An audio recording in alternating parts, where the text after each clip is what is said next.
आंधियों की जिद है जहां बिजलियां गिराने की, मुझे भी जिद है वहीं आसियां बनाने की। हिम्मत और हौसले बुलंद हैं, खड़ा हूं अभी गिरा नहीं हूं, अभी जंग बाकी है और मैं भी अभी हारा नहीं हूं। हेलो बच्चों, क्या हालचाल, कैसे आप सभी लोग। तो मैं अमित प्रजापति आप सभी का स्वागत करता हूं आपके खूबसूरत से बैच शिखर में। तो चलिए स्टार्ट करें आज की कहानी। तो सबसे पहले अपन आज का लक्ष्य देखते हैं। सबसे पहले आज अपन को सल्टाना है। सबसे पहले क्या, ये वन शॉट है, प्यारा नन्ना मुन्ना सा टॉपिक है, तो पूरा का पूरा टॉपिक ही सल्टा देंगे। चलिए बच्चों स्टार्ट करते हैं।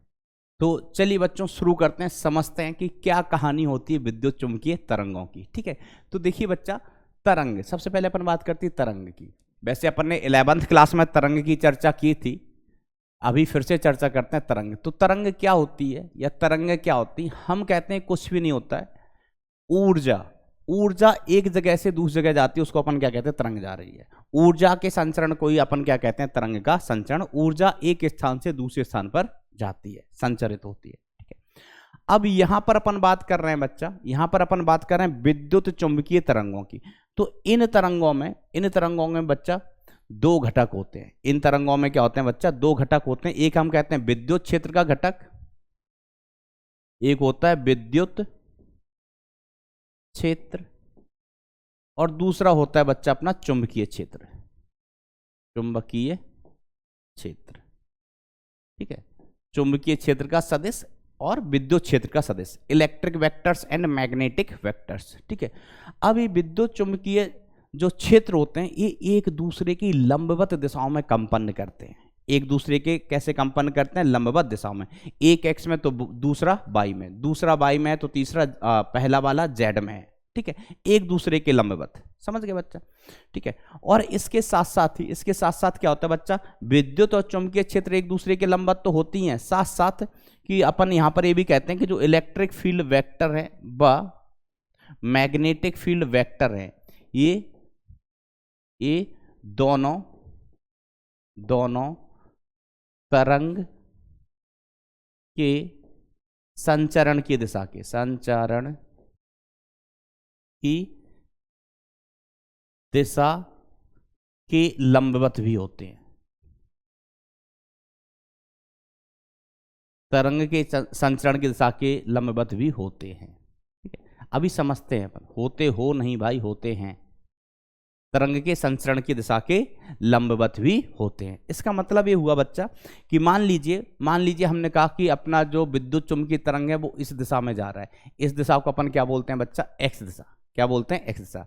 एक्स क्या है? संचरण की दिशा। संचरण मतलब इस दिशा में तरंग आगे बढ़ रही है, तरंग एक्स दिशा में आगे जा रही है।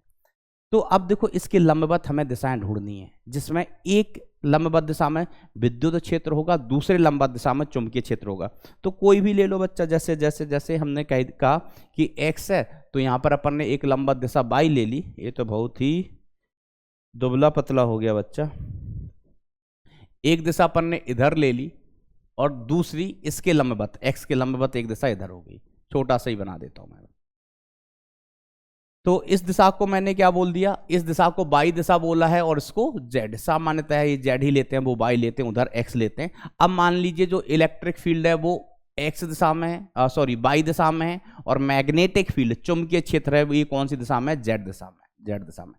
तो अभी देखो, चुंबकीय क्षेत्र, विद्युत क्षेत्र और तरंग के संचरण की दिशा एक दूसरे के लंबवत हैं कि नहीं है? तीनों एक दूसरे के लंबवत होना चाहिए, तो तीनों ही एक दूसरे के लंबवत है। एक एक्स अक्ष के अनुदिश है, एक वाई के और एक जेड के, और तीनों अक्ष एक दूसरे के लंब होती हैं, एक दूसरे के लंबवत होती हैं बच्चा। ठीक है, तो ये कहानी होती है किसमें? विद्युत चुंबकीय तरंग में। यहाँ पर मैंने फोटो भी बनाई हुई बच्चा। ये तरंग इधर जा रही है, तरंग कहाँ जा रही है? इधर जा रही है। तो बेसिकली ये हो गया संचरण की दिशा, संचरण की दिशा। इस फोटो में देखो तरंग इधर जा रही है।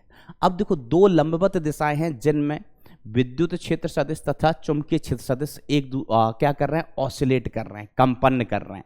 तो जैसे मान लीजिए इस वाले को मैं मान लेता हूं कौन सा वाला है? ये चुंबकीय क्षेत्र है। नहीं, चलो विद्युत क्षेत्र ले लो, ये अपना विद्युत क्षेत्र। तो विद्युत क्षेत्र के घटक इस तरीके से कंपन कर रहे हैं। ठीक है, इसको मान लीजिए बाई दिशा। ये किस दिशा में हो रहा है बच्चा? बाई दिशा में। और ये क्या है? ई सदिश है। कौन सदिश हैं? ईद सदिश। तो चुंबकीय क्षेत्र सदिश इस ई के भी लंबवत होने चाहिए, और चुंबकीय क्षेत्र सदिश बच्चा इधर इस तरीके से, देखो पीले कलर से इस तरीके से ऑसिलेट कर रहे हैं, और ये ऑसिलेट करते करते ऐसे आगे बढ़ते जाएंगे। तो विद्युत क्षेत्र और चुंबकीय क्षेत्र दोनों मिल गए हैं। अब इसको अपन क्या कहते हैं? विद्युत चुंबकीय तरंग, और ये आगे बढ़ रही है, मतलब ऊर्जा आगे जा रही है। ठीक है, एक चीज अपन आगे डिस्कस करेंगे, लेकिन चलो मैं यही बता देता हूं कि इनकी जो चाल होती है वो प्रकाश की चाल होती है। ये जो तरंग हैं किस चाल से आगे बढ़ती हैं? प्रकाश की चाल से आगे बढ़ती हैं। तो चलिए अपन डिस्कस करते हैं, कुछ कुछ पॉइंट्स पढ़ते हैं बच्चों। आइए, प्रस्तावना, इंट्रोडक्शन अपन इनका पढ़ते हैं। तो हम कहते हैं एक परिवर्ती विद्युत क्षेत्र एक परिवर्ती चुंबकीय क्षेत्र उत्पन्न करता है। ठीक है, अब देखो कॉन्सेप्ट क्या है कि कभी भी अगर चुंबकीय क्षेत्र परिवर्ती है तो वो विद्युत क्षेत्र उत्पन्न करेगा, और इसका उल्टा भी कथन सही है कि किसी रीजन में, मान लीजिए कोई रीजन है, कोई क्षेत्र है, यहाँ पर अपन ने परिवर्ती चुंबकीय क्षेत्र लगा दिया, ऐसा चुंबकीय क्षेत्र लगा दिया जो कि बदल रहा हो, तो वो चुंबकीय क्षेत्र अकेला नहीं होगा, वो विद्युत क्षेत्र भी उत्पन्न करेगा। हम उल्टा भी कह सकते हैं कि इस पूरी जगह पर जहां अपन खड़े हैं ना, यहां पर हमने अगर एक परिवर्ती विद्युत क्षेत्र लगा दिया, ऐसा विद्युत क्षेत्र लगा दिया जो कि समय के साथ बदलता हो, तो वो एक चुंबकीय क्षेत्र भी उत्पन्न करेगा। वही बात यहां लिखा है कि एक परिवर्ती विद्युत क्षेत्र एक परिवर्ती चुंबकीय क्षेत्र उत्पन्न करता है, तथा इसका उल्टा भी सत्य है, जिससे अनुप्रस्थ तरंगें उत्पन्न होती हैं। जिससे कैसी तरंगें उत्पन्न होती हैं? अनुप्रस्थ तरंगें। और अनुप्रस्थ तरंगें क्या होती हैं बच्चा? अपन ने तरंगों में पढ़ा था, ऐसी तरंगें जिनमें संचरण, जिसमें कंपन संचरण की दिशा के लंबवत होते हैं। ठीक है, मान लीजिए तरंग इधर जा रही है तरंग, तो जो कंपन होंगे वो इसके लंबवत हो सकते हैं। लंबवत बोले तो वाई दिशा में हो सकते हैं और जेड दिशा में भी हो सकते हैं। क्या चीजें बच्चा? कंपन। ऐसी तरंगों को अपन क्या कहते हैं? वाई और जेड ही नहीं, कोई भी लंबवत दिशा में। ठीक है, अगर तरंग इस दिशा में जा रही है तो अनुप्रस्थ तरंग का मतलब क्या हुआ कि तरंग के जो कण हैं वो संचरण की दिशा के लंबवत कंपन करेंगे। ठीक है, उदाहरण के लिए हम कह देते हैं कि मान लीजिए तरंग एक्स में जा रही है तो कंपन वाई में हो सकते हैं, कंपन जेड में हो सकते हैं। ऐसी तरंगों को हम अनुप्रस्थ तरंगें कहते हैं।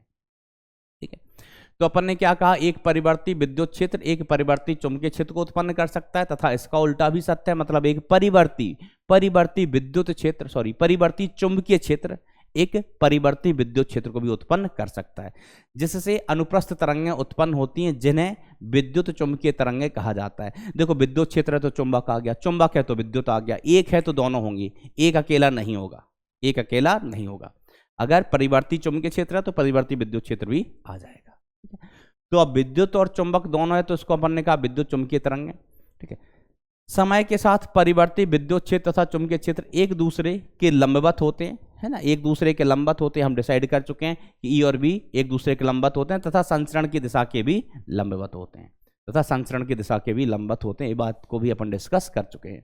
ठीक है, तो अब देखो, एक परिवर्ती विद्युत क्षेत्र एक परिवर्ती चुंबकीय क्षेत्र उत्पन्न करता है, तथा इसका उल्टा भी सत्य है। अच्छा, ये तो दोबारा से लिख दिया भाई। ठीक है, ये बच्चा रिपीट हो गया भाई, है ना, इसको दोबारा से नहीं पढ़ने का, जो ऊपर लिखा है वही नीचे लिखा है। चलिए अपन कहानी को थोड़ा सा आगे बढ़ाते हैं। तो देखो, विद्युत चुंबकीय तरंगों के बारे में इतना तो पता चल गया कि विद्युत क्षेत्र है परिवर्ती तो चुंबकीय क्षेत्र भी होगा, चुंबकीय क्षेत्र परिवर्ती है तो विद्युत क्षेत्र भी होगा, एक है तो दूसरा भी होगा, अकेले नहीं होंगे। ठीक है, और उसके बाद क्या पता चला? इनके चलने की दिशा और कंपन की दिशा लंबवत होती है। कैसी होती है? लंबवत होती है, अनुप्रस्थ तरंगें होती हैं।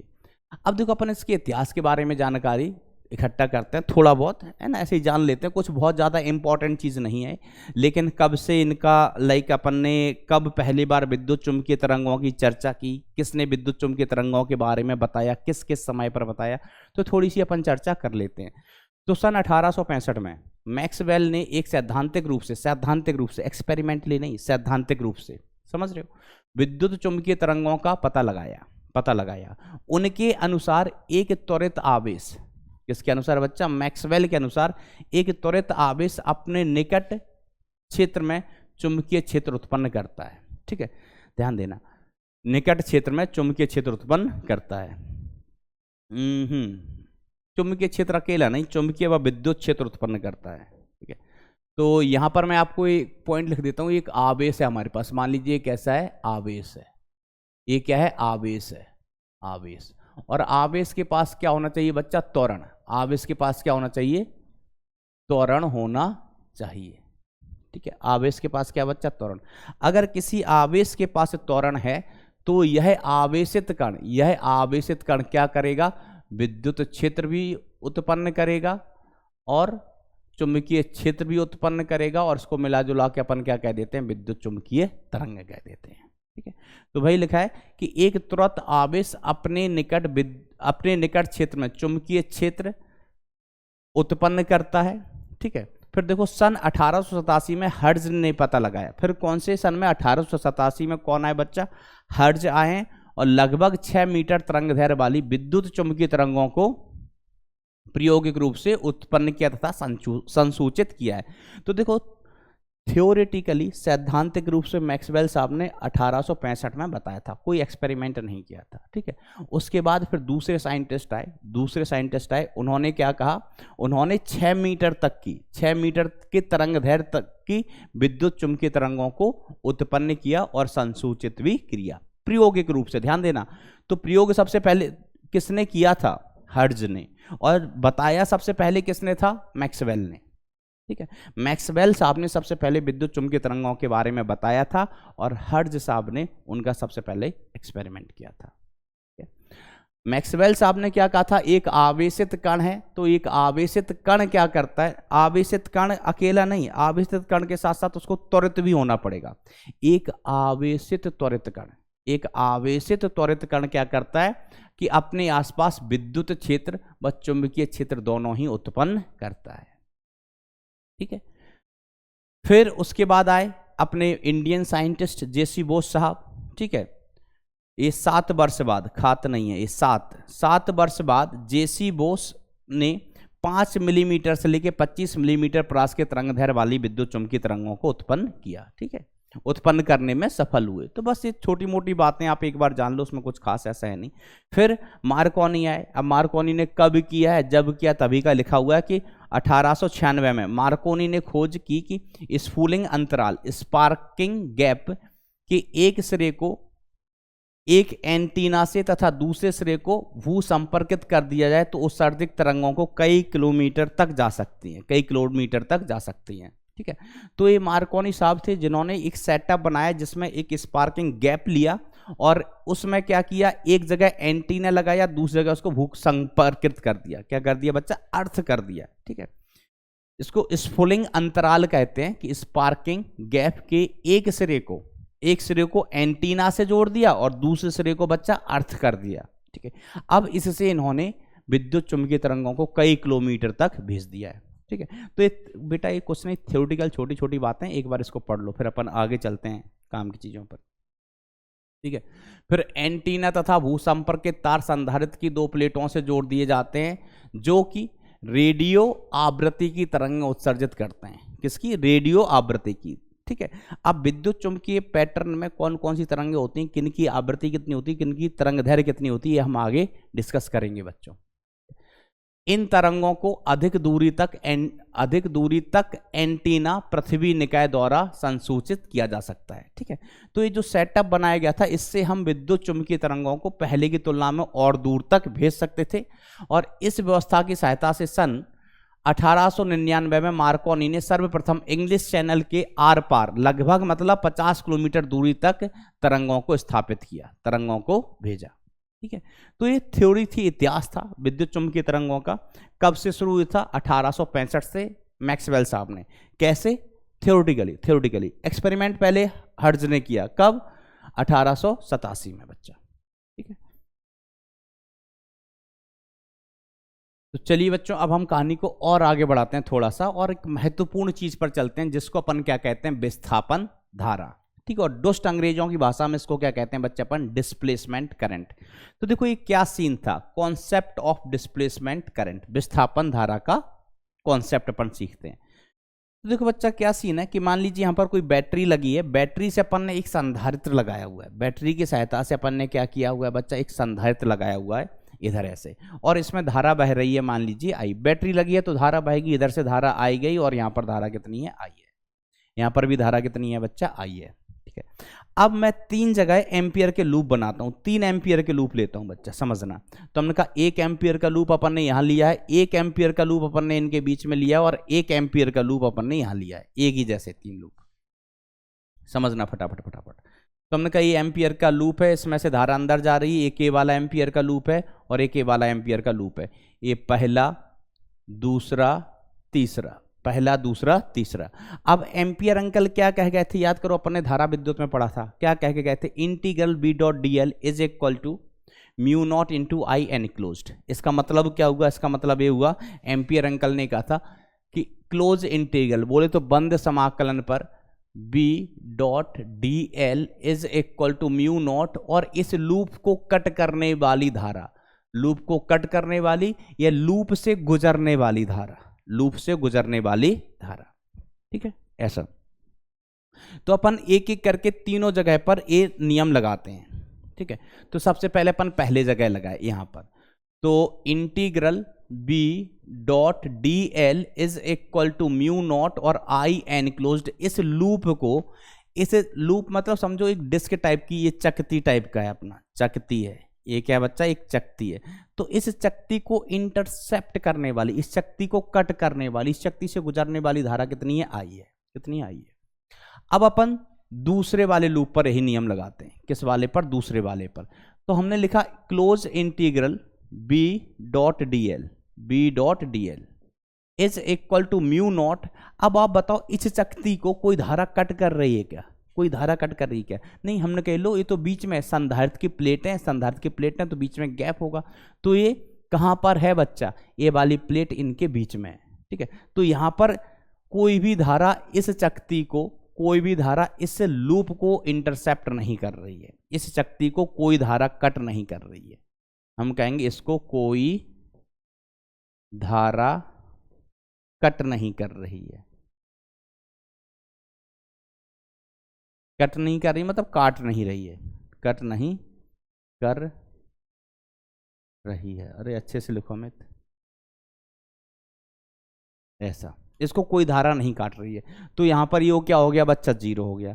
अब हम तीसरी जगह के लिए लिखें तो कितना हो जाएगा, close integral B dot D L, अच्छे से लिखो मैं, D L, close integral B dot D L is equal to mu naught into I enclosed. इसको कितनी धारा कट कर रही है, आई, वही धारा जो यहां से चल के आई थी आई, वही धारा इधर जा रही है, इधर जा रही है। अब देखो अपन ने एक ही तार पर ये 3 जगह अपन ने एम्पियर का नियम लिखा, तीन जगह अपन ने एम्पियर का नियम लिखा। 3 जगह लिखने की जरूरत नहीं है, 2 ही जगह लिख लो तो भी काम चल जाता है। तो अपन कोई भी समीकरण उठा लें, पहला दूसरा ले लें, तो हम कहेंगे पहला और दूसरा समीकरण, पहला व दूसरा समीकरण लें, समीकरण से अपन को एक जगह क्या मिल रहा है, close integral B dot D L is equal to कितना मिल रहा है, mu naught into I enclosed, और दूसरे से देखें तो बी डॉट डी एल का मान कितना मिल गया बच्चा, अपन को 0 मिल गया, कितना मिल गया, 0 मिल गया। तो पहला समीकरण ये कह रहा है, दूसरा समीकरण ये कह रहा है, या तीसरा समीकरण फिर से यही बात कहेगा। ये आप दूसरे तीसरे को ले लो, तो दूसरा समीकरण ऐसा बोल रहा है, तीसरा समीकरण ऐसा बोलेगा, तीसरा समीकरण ऐसा बोलेगा। तो अगर हम सिर्फ 2 ही समीकरण उठा लें, अब अच्छा तीसरे की बात क्या बच्चा, एक ही बात है, जो तीसरा है वही पहला है, जो तीसरा है वही पहला है, ठीक है। तो हम समीकरण 1 और 2 से देखें तो बी डॉट डी एल के मान अलग अलग आ रहे हैं दोनों ही समीकरण से, ठीक है। तो अपन आगे चल के एक लाइन लिख सकते हैं कि समीकरण 1 व 2 के परिणामों में विरोधाभास है। क्या है बच्चा, विरोधाभास है, ठीक है, विरोधाभास है। इसका मतलब क्या हुआ बच्चा, इसका मतलब क्या हुआ, इसका मतलब समीकरण 1 व 2 में कुछ गड़बड़ है, दया कुछ तो गड़बड़ है, समझ रहे हो, कुछ तो गड़बड़ है भाई। आवाज आ रही है आपको, कुछ गड़बड़ है, कुछ गड़बड़ है, ठीक है। और इस गड़बड़ को दूर किया, किसने, मैक्सवेल साहब ने, ठीक है। किसने दूर किया? मैक्सवेल साहब ने। तो मैक्सवेल साहब ने ये बताया कि देखो यहां पर ये प्लेट है बच्चा, यहां पर मैक्सवेल साहब ने विस्थापन धारा का कॉन्सेप्ट दिया है। तो मैक्सवेल साहब ने क्या कहा कि जैसे इधर से करंट आ रही थी तो इस पर पॉजिटिव चार्ज और इस पर नेगेटिव चार्ज, इस पर क्या है बच्चा? नेगेटिव चार्ज है, इस तरीके से, ठीक है। और अपन ने लूप कहाँ बनाया हुआ था बच्चा? अपन ने लूप बनाया हुआ था यहाँ पर, यहाँ पर, ठीक है। तो मैक्सवेल साहब ने कहा कि इस लूप को कोई धारा तो कट नहीं कर रही है, कोई धारा कट नहीं कर रही है, किंतु इस लूप को विद्युत क्षेत्र, एक परिवर्ती विद्युत क्षेत्र है जो कि इस लूप को काट रहा है, ठीक है। ये ई है, ई क्या है? परिवर्ती विद्युत क्षेत्र, परिवर्ती विद्युत क्षेत्र। और इस परिवर्ती विद्युत क्षेत्र के कारण क्या आएगा बच्चा? एक धारा आएगी। इसके कारण क्या आएगी बच्चा? परिवर्ती विद्युत क्षेत्र के कारण धारा आएगी। और इसी धारा को क्या कहा उन्होंने? विस्थापन धारा, विस्थापन धारा, ठीक है। अब देखो ये धारा का मान कितना होता है, क्या आता है, कहां से आता है, अपन उसकी भी चर्चा कर लेते हैं, ठीक है। देखो ये संधारित्र है, संधारित्र पर अभी धारा जा रही है, संधारित्र पर धारा जा रही है, तो संधारित्र में अभी आवेश बढ़ रहा होगा। हमने कहा इस प्लेट पर प्लस क्यू आवेश और इस प्लेट पर माइनस क्यू आवेश, ठीक है। देखो जब संधारित्र पूर्णतः आवेशित हो जाता है, तो अपन ने डिस्कस किया था, पूर्णतः आवेशित हो जाता संधारित्र तो आवेश का मान नियत हो जाता, और आवेश का मान नियत हो जाता तो यहाँ पर धारा बहना भी बंद हो जाती। जब संधारित्र पूर्णतः आवेशित हो जाता तब, लेकिन यहां पर धारा बह रही है, इसका मतलब आवेश आ रहा है, मतलब संधारित्र पूर्णतः आवेशित अभी नहीं है। तो इस टाइम पर फिलहाल इस समय इसमें आवेश कितना है? Q। कितना आवेश है बच्चा? Q आवेश है। तो हम लिखें कि जब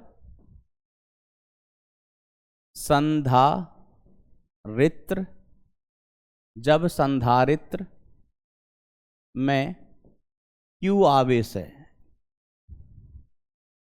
Q आवेश है, अभी संधारित्र पूर्णतः आवेशित नहीं है, स्मॉल q आवेश है, तब विद्युत क्षेत्र, कहां पर विद्युत क्षेत्र? संधारित्र की प्लेटों के मध्य विद्युत क्षेत्र अपन लिखेंगे, क्या लिखेंगे? विद्युत क्षेत्र। तो विद्युत क्षेत्र E बराबर कितना हो गया? Hello hi how are you, इधर ध्यान दो। E बराबर कितना हो गया? तो हम कहते हैं Q upon epsilon not E। विद्युत क्षेत्र इतना ही होता है संधारित्र की प्लेटों के मध्य, अपन को पता है, अपन ने पढ़ा हुआ है, अपन जानते हैं। Q अपॉन एप्सिलॉन नॉट ए, ये क्या हो गया है बच्चा? विद्युत क्षेत्र, ठीक है। अब देखो यहां से आप चाहो तो इसको ऐसे जमा के लिख सकते हैं, Q का मान निकाल सकते हैं। तो Q का मान कितना आ गया? Q बराबर कितना हो गया? Epsilon naught into E into A, epsilon naught into E A, ऐसे भी लिख सकते हो,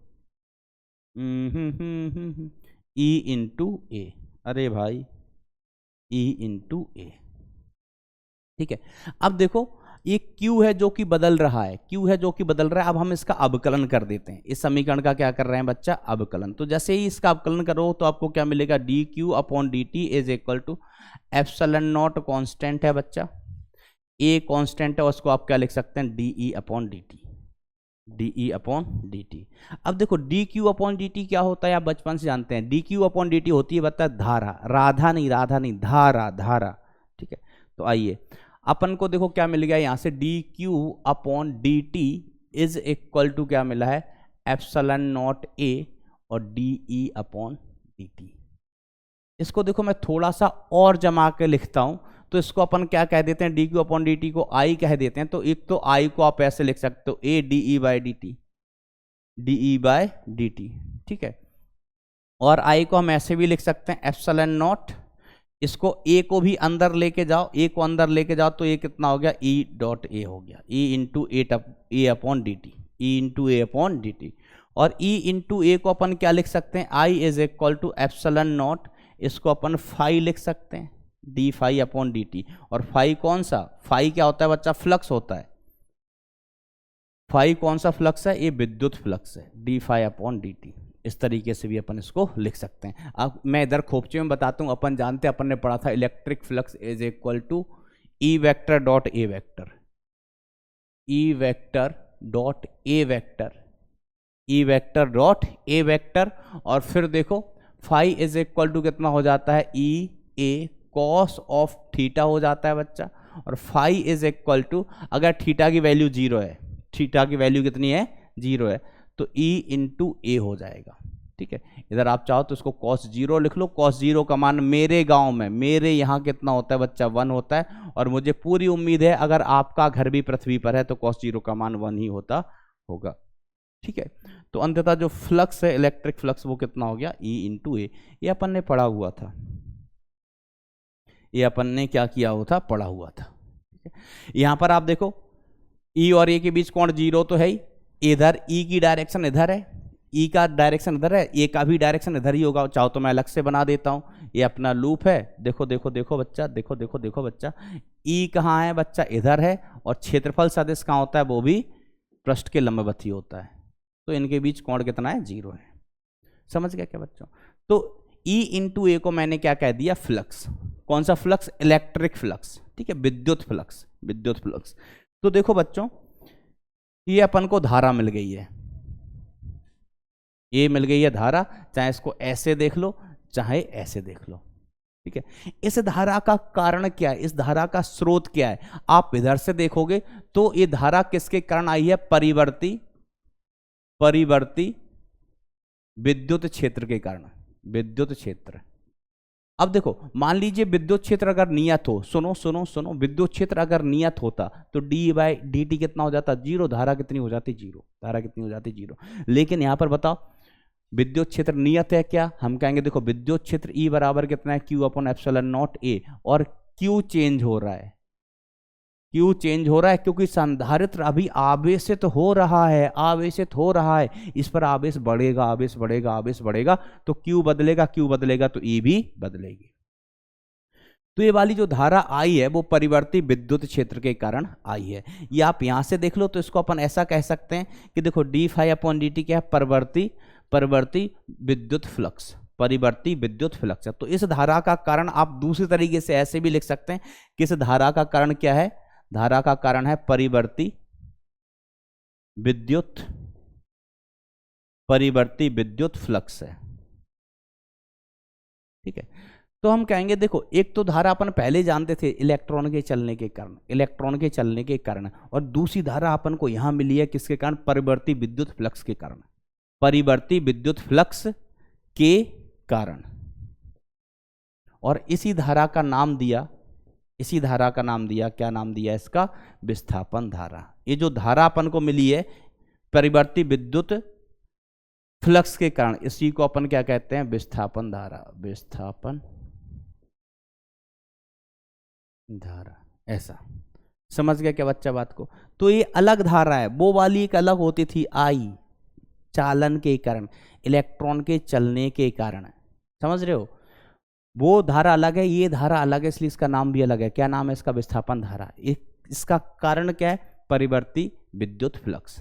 ठीक है, तो चलिए देखो, अब हमारे पास दो धाराएं हो गई हैं। एक धारा आई इज इक्वल टू कितना हो गया, epsilon naught D phi E upon D T, और एक धारा तो अपन पहले पढ़ते ही थे, तार में धारा आई बराबर कितना होता था, एन ई ए अनुगमन वेग। ठीक है, तो इस धारा को अपन क्या कहते थे, इसको अपन पहले से जानते हैं, इसको अपन क्या कहते थे, चालन धारा, चालन धारा। ठीक है, और इसको अपन ने अभी अभी जाना है, तो इसको अपन क्या कह रहे हैं, विस्थापन धारा।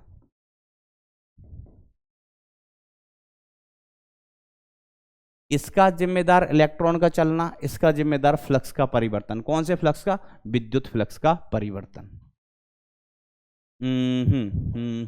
तो इसको अपन आई डी लिख देते हैं, आई डिस्प्लेसमेंट, और इसको क्या लिख देते हैं, आई सी, आई कंडक्शन, आई चालन। हाँ, इस प्रकार से ये चीज होती है बच्चों। चलिए अब देखो, देखो ध्यान देना, तो देखो कभी कभी किसी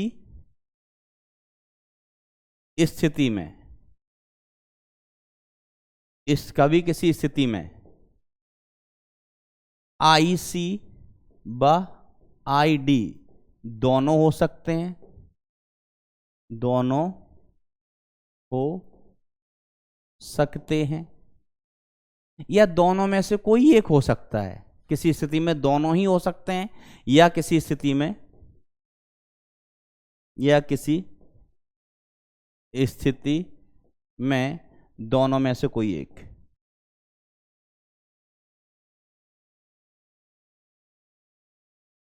अब आपको सर ऐसा भी हो सकता कि दोनों ही हो। अरे भाई, तो आप कोई केस ही डील नहीं कर रहे होंगे, कहीं धारा बहा ही नहीं रहा हो, तो दोनों में से कोई एक भी नहीं होगा। वो तो बिल्कुल कॉमन सा केस है कि अगर हम बैटरी हटा दें, यहाँ पर बैटरी संधारित्र तो लग है, यहाँ पर ऐसा संधारित्र है, हमने बैटरी लगाई नहीं है, तो एक भी नहीं होंगी। ठीक है, लेकिन उसका तो कोई मतलब नहीं है। तो देखो, अब जरूरी नहीं है हर केस में ये दोनों ही हो। कहने का मतलब है, कहीं हो सकता है कंडक्शन है, कहीं हो सकता है सिर्फ डिस्प्लेसमेंट धारा है, कहीं चालन धारा है, कहीं डिस्प्लेसमेंट धारा है, और कुछ केस ऐसे भी हो सकते हैं जिसमें दोनों ही हो, दोनों ही हो।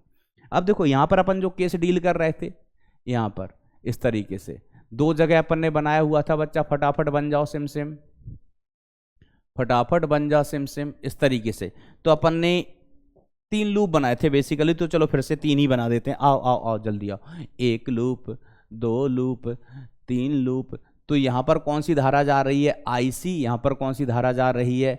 आईसी। और यहाँ पर अपन देखें इस लूप के पास, इस लूप के पास, तो यहाँ आईसी नहीं है, आईसी का मान 0 है, बट आईडी है, आईडी यहाँ पर है। ठीक है, यहाँ पर आईसी है, बट इस जगह पर अपन देखेंगे इस लूप पर आईसी तो है, बट आईडी बराबर कितनी है? 0 है इस जगह, है ना, क्योंकि यहाँ परिवर्ती विद्युत क्षेत्र नहीं है। ऐसे ही इस जगह देखो आईसी तो है, आईसी तो है, लेकिन इस जगह अपन देखेंगे तो आईडी विस्थापन धारा नहीं है, क्योंकि यहाँ पर कोई परिवर्ती विद्युत क्षेत्र नहीं है। इस जगह देखो बच्चा, इनके बीच में ये धनावेश वाली प्लेट, ऋण वाली, यहाँ पर परिवर्ती विद्युत क्षेत्र है, तो यहाँ पर आईसी नहीं है, क्योंकि तार नहीं है। संधारित्र की प्लेटों के बीच में तार नहीं है, तो चालन धारा नहीं है। इलेक्ट्रॉन यहां से चल के यहां नहीं जा रहे हैं, इलेक्ट्रॉन यहां से चल के यहां नहीं जा रहे हैं। इन दोनों के बीच में क्या है? विद्युत क्षेत्र है। क्या है बच्चा? विद्युत क्षेत्र है, जिसके कारण विस्थापन धारा आई है। ठीक है, ठीक है। तो जो गड़बड़ थी एम्पियर के नियम में, गड़बड़ क्या थी कि एम्पियर साहब ने विस्थापन धारा को नहीं लिया था। ठीक है, इसलिए उनका नियम यहां पर गड़बड़ हो रहा था। कहाँ गड़बड़ हो रहा था? यहाँ पर गड़बड़ हो रहा था। तो इस नियम को किसने सुधारा? मैक्सवेल साहब ने। किसने सुधारा? मैक्सवेल साहब ने। अब हम यहाँ पर लिख सकते हैं सुधरा हुआ, सुधरा हुआ एम्पियर का नियम, एम्पियर का नियम। ठीक है, या इसको अपन ऐसे भी कहते हैं बच्चा, एम्पियर मैक्सवेल का नियम, एम्पियर मैक्सवेल का नियम। तो जो एम्पियर का नियम था उसी में मैक्सवेल साहब ने थोड़ा सा सुधार किया, और उसी को अपन क्या कहते हैं? एम्पियर मैक्सवेल का नियम। और नियम नया बन के क्या गया? Integral B.dl is equal to mu enclosed, और इधर आई जो थी ना, आई, अब आई में दोनों धाराएं लेना है, आई चालन वाली प्लस आई विस्थापन वाली, आई चालन वाली प्लस आई विस्थापन वाली धारा। ठीक है, तो ये करेक्शन हो गया उसमें, बरोबर। एम्पियर का नियम यहां पर लिखो ना आप, यहां पर ए एम्पियर मैक्सवेल का नियम, तो B.dl देखो क्या आ जाएगा? B.dl is equal to mu naught I displacement आ जाएगा, बीच में लिखोगे, बीच में। अगर आप यहां पर लिखना चाहो यहां पर, तो कितना आएगा? Integral B.dl is equal to mu naught, और आई कौन सा आएगा बच्चा? सी वाला आएगा, समझला का। यहां आई सी वाला आएगा कंडक्शन का, और यहां नहीं, यहां डिस्प्लेसमेंट का आएगा, विस्थापन धारा आएगी, क्योंकि यहां पर चालन धारा नहीं है, यहां तार नहीं है कैस्टर की प्लेट के मध्य, तो यहाँ चालन धारा नहीं है, विस्थापन धारा। यहाँ इलेक्ट्रिक फील्ड है, ये कौन है बच्चा? ई, इलेक्ट्रिक फील्ड। और यहाँ पर बच्चा इलेक्ट्रिक फील्ड नहीं है, यहाँ पर क्या है? बेसिकली ये वाली धारा। समझ गया बच्चा बात को? ऐसा, इस तरीके से। ठीक है, चलिए अपन आगे बढ़ते हैं। ठीक है, यहाँ पर electric field in the sense हम ये कह रहे हैं यहाँ पर परिवर्ती विद्युत फ्लक्स नहीं है, यहाँ पर परिवर्ती विद्युत फ्लक्स यहाँ पर नहीं है। ठीक है, यहाँ पर परिवर्ती विद्युत फ्लक्स नहीं है, और यहाँ पर चालन की धारा नहीं है। ठीक है। इसका कारण कौन है, याद रखोगे या भूल गए? अरे मैं भूल गया, याद दिलाओ। इसका कारण है परिवर्ती विद्युत फ्लक्स। इसका कारण कौन है बच्चा? फ्री इलेक्ट्रॉन, मुक्त इलेक्ट्रॉन। ठीक है, यहां पर परिवर्ती चुंबकीय फ्लक्स नहीं है, परिवर्ती चुंबकीय नहीं बच्चा, विद्युत। विद्युत कंफ्यूज मत होना, अगर मैंने पहले कहीं चुंबकीय बोल दिया हो तो उसको करेक्ट कर लेना। यहां परिवर्ती विद्युत फ्लक्स नहीं है, समझ रहे हो ना? ये विस्थापन धारा किसके कारण आती है? विद्युत फ्लक्स के कारण। देखो ये लिखा है पिछले पेज पर, विद्युत फ्लक्स फाई ई। ठीक है, फाई ई विद्युत फ्लक्स है बच्चा, इस तरीके से। ठीक है, चलिए आगे बढ़ते हैं अपन। ला ला ला ला लू ले लो। तो ये आपका सुधरा हुआ नियम हो गया किसका? एम्पियर साहब का और मैक्सवेल साहब का। ठीक है, इस तरीके से अपन इसको याद रखें। कंडक्शन धारा पहले से जानते हैं, विस्थापन धारा को हम अभी पढ़े हैं। अब देखो कहानी को आगे बढ़ाते हैं और मैक्सवेल के कुछ समीकरणों की चर्चा करते हैं। ठीक है, तो जो मैक्सवेल के जो समीकरण है 4, यही जान है बच्चा किसकी? ये पूरी इलेक्ट्रोमैग्नेटिज्म, जो विद्युत चुंबकीय कहानी है, विद्युत चुंबकत्व। ठीक है, उन सभी की जान ये 4 मैक्सवेल के समीकरण हैं, जिनको आप कॉलेज में भी जाके पढ़ेंगे बच्चा, अलग अलग ब्रांच में। लेकिन मैं पहले पानी पी लेता हूं, फिर पढ़ाता हूं ये।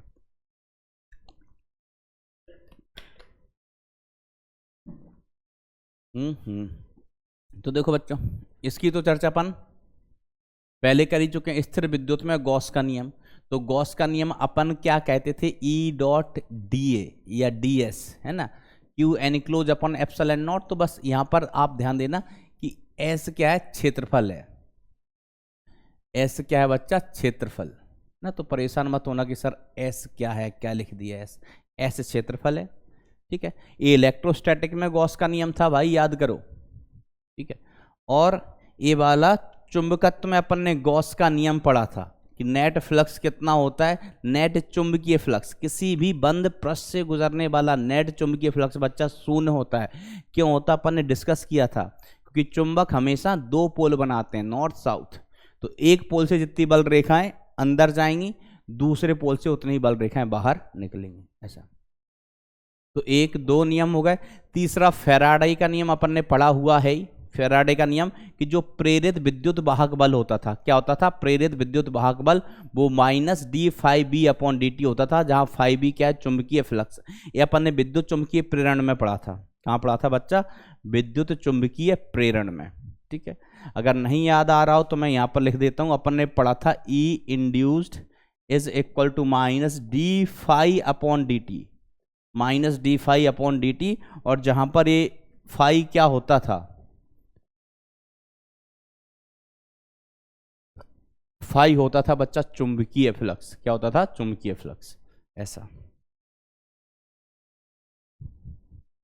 अपन आगे बढ़ते हैं और मैक्सवेल एम्पियर के परिपथ का नियम जो अपन ने अभी अभी पढ़ा है, जो अपन ने कब? अभी अभी ताजा ताजा पढ़ा है बच्चा ये। ठीक है, इसमें से आधा चीज तो एम्पियर वाला नियम तो अपन पहले से ही जानते थे, है ना? IC था। अब बस यहां पर इस टर्म को और ऐड कर दिया गया है, किसके द्वारा? मैक्सवेल के द्वारा। और इसी को अपन क्या कहते हैं? डिस्प्लेसमेंट करंट, विस्थापन धारा। ठीक है, तो ये 4 नियम है किसके? मैक्सवेल साहब के। इनको मैक्सवेल इक्वेशंस के नाम से अपन जानते हैं। चलिए अपन कहानी को थोड़ा सा आगे बढ़ाते हैं और आगे बढ़ाते हुए अपन चर्चा करते हैं किसकी? विद्युत चुंबकीय तरंगों के गुणधर्म की। ठीक है, इस चैप्टर में बहुत ज़्यादा कैलकुलेशन, बहुत ज़्यादा डेरिवेशन, ये सारी चीज़ें नहीं है। कुछ कुछ फैक्ट्स हैं, वो अपन को देखने हैं, वो अपन को जानने हैं। ठीक है, मेन एक कहानी थी डिस्प्लेसमेंट लॉ, डिस्प्लेसमेंट करंट, वो अपन सीख चुके हैं।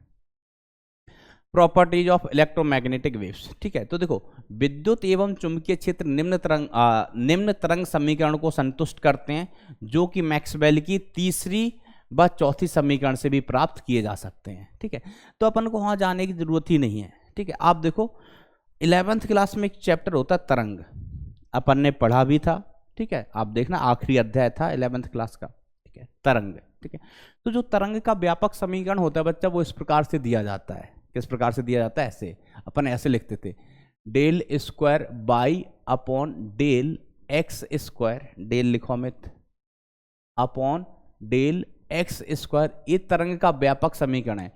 Is equal to 1 upon velocity किसकी, तरंग की, तरंग का वेग, वेव वेलोसिटी, तरंग का वेग, v क्या है बच्चा, तरंग का वेग, into del square Y upon del T square. अरे भाई डेल लिखना ना आया तो मैं, देखो कैसे लिखोगे इसको, मैं मिटा के लिख देता हूं फिर से, del square Y upon del T square, del T square. इस प्रकार से एक किसी भी तरंग का व्यापक समीकरण होता है। ये क्या होता है बच्चा, किसी भी तरंग का व्यापक समीकरण। और कब, जब तरंग कहाँ जा रही, इधर x, इधर ये x अक्ष है और इधर क्या है बच्चा, y अक्ष है, इधर कौन सा है, y अक्ष है। ठीक है, इस प्रकार से ये समझ रहे हो, इस प्रकार से अपन तरंग को निरूपित करते हैं। अब देखो अपन एक एक करके इधर y अक्ष है और इधर कौन सा अक्ष है, x अक्ष है। अब देखो अगर इसी चीज को आप देखो मैं विद्युत तरंग के लिए लिखूं, विद्युत तरंग के लिए, तो देखो विद्युत तरंग में y की जगह क्या आ जाएगा, e आ जाएगा। क्या आ जाएगा बच्चा, e। तो del E square upon del x square is equal to 1 upon C square, 1 upon C square. C क्या है बच्चा, प्रकाश की चाल, और जो विद्युत चुंबकीय तरंगें हैं वो प्रकाश की चाल से ही चलती हैं। और इधर अपन लिख लेंगे क्या, del square E upon D T square upon del T square upon del T square. इस प्रकार से लिखा जा सकता है। तो देखो बच्चा गौर से देखोगे तो वही लिखा है, del square E upon del x square, और फिर यहाँ लिखा है म्यू नॉट एप्सिलॉन नॉट। इसके बारे में मैं अभी आपको बताता हूँ, इसके बारे में। तो देखो जो c होती है, c की वैल्यू होती है 1 upon under the root mu naught epsilon naught, इसी की वैल्यू होती है। और इसको आपको याद रखना है, इसी की वैल्यू होती है। मतलब हम इसको तुलना कर लेते हैं विद्युत चुंबकीय तरंग से, तभी आपको ये वैल्यू मिलती है। ये वैल्यू विद्युत चुंबकीय तरंग की तुलना करने पर ही मिलती है कि आप इसको और इसको कंपेयर करो, है ना। आप हम कहें इसको और इसको कंपेयर करो, इसको और इसको कंपेयर करो, है ना। ये व्यापक समीकरण है किसी भी तरंग का, ये व्यापक समीकरण है। और ये अभी विद्युत चुंबकीय तरंग का समीकरण आपको कहाँ से मिलेगा, मैक्सवेल की तीसरी व चौथी समीकरण से प्राप्त कर सकते हैं। आपको प्राप्त करने की जरूरत नहीं है, डेरिवेशन नहीं है आपके यहाँ सिलेबस में, ठीक है। तो आप यहां पर प्राप्त कर सकते हो बच्चा। देखो इधर क्या है, कैसे पता चलेगा आपको, तो देखो mu naught epsilon naught is equal to कितना हुआ, ए 1 अपॉन वी का स्क्वायर, 1 अपॉन क्या है बच्चा, ये स्क्वायर होता है बच्चा, स्क्वायर नहीं लगाया मैंने, ठीक है, ध्यान देना स्क्वायर होता है यहाँ पर, यहाँ तो लगा दिया, देखो सी स्क्वायर यहाँ पर लिख दिया है, ठीक है, यहाँ भूल गया था मैं, तो यहाँ पर इसका स्क्वायर भी होता है बच्चों। तो देखो एक इसका मान किसके बराबर आया, 1 अपॉन सी स्क्वायर के, 1 अपॉन सी स्क्वायर। वी का मान कितना होता है, सी होता है। तो अब देखो सी का मान आपको यहाँ से क्या मिलेगा, सी इज इक्वल टू 1 अपॉन, वो लिखा हुआ है ही वैसे तो नीचे, म्यू नॉट एप्सिलॉन नॉट, ये नीचे लिखा हुआ भी है ऑल दो, ठीक है ऐसा, ठीक है। अब देखो अगर आपको विद्युत के लिए तो आपने देख दिया, अब अगर आपको चुंबकीय तरंग के लिए लिखना है तो चुंबकीय तरंग कितना हो गया, del square B upon del x square, इस तरीके से। बस यहां पर बाई आ रहा था, अब बाई की जगह यहां क्या आएगा, बी आएगा, जब अपन विद्युत तरंग के लिए लिख रहे हैं, सॉरी बाई की जगह क्या आएगा, बी, जब अपन चुंबकीय तरंग के लिए लिख रहे हैं, किसके लिए, चुंबकीय तरंग के लिए बी आएगा, और जब हम विद्युत तरंग के लिए लिख रहे हैं तब क्या आएगा, ई आएगा, क्या आएगा, ई, ठीक है।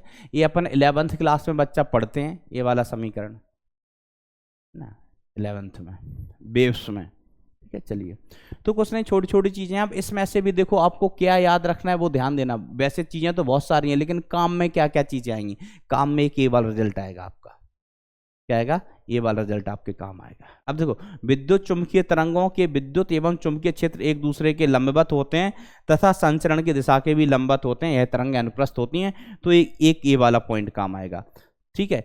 1 पॉइंट, 2 पॉइंट, 2 पॉइंट ये महत्वपूर्ण है जो काम आने वाले हैं आपको आगे, ठीक है। कौन कौन से 2 पॉइंट बच्चा, एक तो ये वाला पॉइंट ये याद रखना, और दूसरा ये वाला पॉइंट, इन्हीं पर क्वेश्चंस आपको मिलेंगे आगे। अब इसके बाद देखो तीसरा पॉइंट ये भी काम का है, ये 2 पॉइंट और काम के हैं, टोटल 4 पॉइंट आपके काम के हैं, हम चारों पॉइंट लिख देंगे, ठीक है। ई तथा बी का ताक्षण परिमाण एक विद्युत चुंबकीय तरंग में निम्न रूप से संबंधित होता है कि जो सी का मान होता है, सी बराबर होता है ई अपॉन बी, याद रखना सी बराबर होता है ई अपॉन बी। ये महत्वपूर्ण रिजल्ट है, काम आएगा आगे, ठीक है। ये रिजल्ट कैसा है, IMP रिजल्ट है, ठीक है, एक तो एक चीज काम आती है, और उसके साथ साथ ये वाला पॉइंट काम आता है कि विद्युत चुंबकीय तरंगें ऊर्जा का संचरण करती हैं। मैंने आपको बोला तरंग का मतलब क्या हुआ, ऊर्जा, तरंग का मतलब ऊर्जा। तो विद्युत चुंबकीय तरंगें ऊर्जा का संचरण करती हैं इकाई क्षेत्रफल से ऊर्जा प्रवाह की दर। इकाई क्षेत्रफल से ऊर्जा प्रवाह की दर को पॉइंटिंग सदिश कहते हैं। इकाई क्षेत्रफल से ऊर्जा प्रवाह की दर को अपन क्या कहते हैं, पॉइंटिंग वेक्टर कहते हैं। और जो पॉइंटिंग वेक्टर एस सदिश है 1/μ0 इंटू ई क्रॉस बी होता है। इसको याद रखना, ये महत्वपूर्ण है। Poynting vector S is equal to 1/μ0 into E vector cross B vector. ठीक है, और कभी आपको जरूरत लगे, कभी फंस जाओ है ना दिशा में, तो जो ई क्रॉस बी की जो दिशा आएगी, ई क्रॉस बी की दिशा, ई क्रॉस बी की दिशा विद्युत चुंबकीय, इसको हम ऐसे लिखते हैं ई एम वेव्स, विद्युत चुंबकीय तरंग के संचरण की दिशा बताती है, संचरण की दिशा बताती है ऐसा। ठीक है, अगर हमें कभी पता करना कि संचरण की दिशा कहाँ है तो ई क्रॉस बी करो। क्या करो बच्चा, ई क्रॉस बी करो। जैसे मैंने कहा कि अपना इधर कौन सा क्षेत्र है, कौन क्षेत्र है, विद्युत क्षेत्र है, और चुंबकीय क्षेत्र कहाँ है, जेड अक्ष में। चुंबकीय क्षेत्र कहाँ है, जेड अक्ष में। अब मान लीजिए हमें पता नहीं है कि तरंग कहाँ जाएगी, तरंग किस दिशा में जाएगी हमको पता नहीं है, तो अब तरंग के संचरण की दिशा पता कर सकते हैं कैसे। ई की दिशा में उंगलियां रखो, बी की तरफ घुमाओ, ई क्रॉस बी करो। ई की दिशा में उंगलियां रख के बी की तरफ घुमाओ, ई क्रॉस बी करो। तो हमने कहा ई की तरफ उंगलियां रखी, बी की तरफ घुमाई, अंगूठा यहाँ जा रहा है, तो मतलब ये संचरण की दिशा हुई। ये क्या बच्चा, संचरण की दिशा। समझ गए ऐसा। ठीक है, तो ये 4 पॉइंट है। तो मैं देखो जो महत्वपूर्ण पॉइंट है वो मैं लिख देता हूं, ये आपको याद रखने, मेन पॉइंट्स ये आपको बच्चा कामा आएंगे। कौन से माँ आएंगे, कामा। तो देखो पहला पॉइंट क्या है, C इज इक्वल टू 1/√μ0 ε0। दूसरा पॉइंट क्या है बरखुरदार, hello hi how are you. दूसरा पॉइंट क्या है बरखुरदार, ध्यान दो। दूसरा पॉइंट होता है B, जो चुंबकीय क्षेत्र है, ये मतलब ये अनुप्रस्थ तरंगें होती हैं, अनुप्रस्थ तरंगें होती हैं, तरंगें होती हैं कौन कौन, विद्युत चुंबकीय तरंगें, विद्युत चुंबकीय तरंगें। तथा ध्यान देना ई लंबवत होता है बच्चा बी के, ठीक है, और बी लंबवत होता है किसके, बी लंबवत होता है किसके, सी के, और ई भी लंबवत होता है किसके, सी के। ठीक है, ये सभी एक दूसरे के लंबवत होते हैं। ठीक है, तीसरा पॉइंट अपन ने क्या कहा, जो सी का मान है वो कितना होता है, E/B के बराबर, E/B के बराबर। ये तीसरा पॉइंट है। और चौथा पॉइंट क्या है, पॉइंटिंग वेक्टर, पॉइंटिंग वेक्टर। ठीक है, पॉइंटिंग वेक्टर, ये S इज इक्वल टू कितना होता है, S is equal to 1/μ0 into E cross B vector. ये मेन पॉइंट है अपना, क्या है बच्चा, ये मेन पॉइंट है। और पॉइंटिंग वेक्टर की परिभाषा भी बच्चा काम की चीज है, तो इसको अपन कहते हैं, ये हुआ ऊर्जा प्रवाह ऊर्जा प्रवाह की दर, ऊर्जा प्रवाह की दर बटे क्षेत्रफल, ऊर्जा प्रवाह की दर बटे क्षेत्रफल। और इसमें देखो और काम की चीज, ऊर्जा प्रवाह की दर को अपन क्या कहते हैं बच्चा, शक्ति। ऊर्जा प्रवाह की दर को अपन क्या कहते हैं, शक्ति, और बटे में क्या है बच्चा, क्षेत्रफल। और शक्ति बटे क्षेत्रफल बेसिकली क्या हो गया, शक्ति बटे क्षेत्रफल बेसिकली क्या होता है बच्चा, तीव्रता। शक्ति बटे क्षेत्रफल को ही अपन क्या कहते हैं बच्चा, तीव्रता। तो ऐसा कुछ और नहीं है बच्चा, इसकी तीव्रता है, पतिव्रता नहीं, तीव्रता, तीव्रता है बच्चा, ऐसा याद रखोगे बच्चा इन चीजों को। ओके, तो ये मेन पॉइंट है अपने 1 2 3 4, ये चारों पॉइंट आपको याद रखने हैं। अब देखना, अब कुछ और 1 2 चीजें और।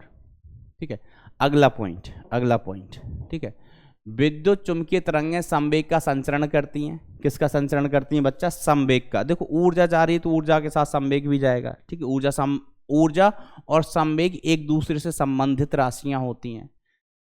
संवेग का संचरण करती हैं अतः सतह पर दाब आरोपित करती हैं, जिसे विकिरण दाब कहते हैं। जिसे क्या कहते हैं बच्चा? विकिरण दाब। पॉइंटिंग सदिश वाली विद्युत चुंबकीय तरंगें पूर्ण अवशोषक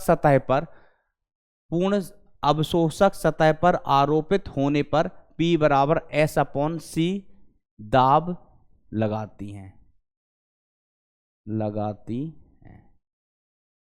ठीक है। और यदि पूर्ण परावर्तक सतह हो तो इतना दाब लगाती हैं। P बराबर, P क्या है बच्चा? यहाँ पर ये दाब है, शक्ति मत समझना। P क्या है बच्चा? दाब है। ठीक है। देखो इन पॉइंट को समझो, देखो विद्युत चुंबकीय तरंगें मतलब प्रकाश मतलब फोटॉन्स, प्रकाश मतलब फोटोन। तो फोटोन के हैं कण हैं, और ये फोटोन ऊर्जा के कण किसी सतह से टकराते हैं। समझ लो इसको, समझ लो। ये फोटोन क्या है बच्चा? ऊर्जा के कण है। समझना है, इधर ध्यान से समझ लो। ऊर्जा के कण किसी सतह से टकराते हैं तो उस सतह पर दाब आरोपित करते हैं। क्या करते हैं बच्चा? दाब आरोपित करते हैं। ठीक है। और कितना दाब आरोपित करते हैं तो ये निर्भर करता है सतह की प्रकृति पर। अगर ये सतह है अवशोषक सतह, कैसी है? अवशोषक सतह, ब्लैक बॉडी है, जिसे अपन क्या कहते हैं? ब्लैक बॉडी कहीं लिखा हुआ है। ठीक है, ब्लैक बॉडी। तो यहां पर जो फोटोन आएंगे, क्या आएंगे बच्चा? फोटोन आएंगे, सीधे लंबवत आपतित हो रहे हैं इस प्रकार से, तो इसके द्वारा अवशोषित कर लिए जाएंगे। तो ये फोटोन, ये क्या है बच्चा? फोटोन बोले तो प्रकाश बोले तो विद्युत चुंबकीय तरंग है। तो इस सतह पर ये दाब लगाती हैं। क्या लगाएंगे बच्चा? दाब, जिसे हम कहते हैं रेडिएशन प्रेशर, विकिरण दाब। और विकिरण दाब का जो सूत्र होता था भाई, है ना, दाब बराबर अपन क्या कहते हैं? इधर आई क्या हुआ बच्चा? तीव्रता बटे सी। तीव्रता को अपन क्या लिख कहते हैं? I बटे सी। और यहां पर तीव्रता देखो, पॉइंटिंग वेक्टर S क्या है बच्चा? तीव्रता ही है, तीव्रता। तो ये कितना हो गया? I बटे सी होता है, ये S बटे सी होगा। ठीक है। अगर इसका डेरिवेशन चाहिए तो जब अपन ये पढ़ेंगे ना विकिरण, है ना, फोटो इलेक्ट्रिक इफेक्ट में, एक अपना अध्याय है 12th क्लास में, तो ये कहाँ से आया ये प्रूफ भी अपन बताएंगे, वहाँ पर बताएंगे, है ना, डोंट वरी। अभी के लिए आप इसको याद रख सकते हैं, दाब कितना हुआ? I बटे सी, और I ही क्या है? S है। तीव्रता ही क्या है? Poynting vector. मैंने यहाँ पर बताया हुआ है कि S पॉइंटिंग वेक्टर, ये क्या होता है? तीव्रता होती है। ठीक है। और इसका जो प्रूफ अगर आपको चाहिए तो फोटो इलेक्ट्रिक इफेक्ट, विद्युत क्या बोलते हैं, प्रकाश विद्युत प्रभाव, उसमें अपन इसकी चर्चा करेंगे। ठीक है। चलिए, तो ये कहानी हो गई। ये कब की बात है? अवशोषक सतह की। अगर कोई सतह परावर्तक है, कौन सी वर्तक है बच्चा? परावर्तक। तो परावर्तक सतह में क्या होगा मित्रों कि फोटोन आएंगे और टकरा के वापस आएंगे। फोटोन जैसे यहां से आए,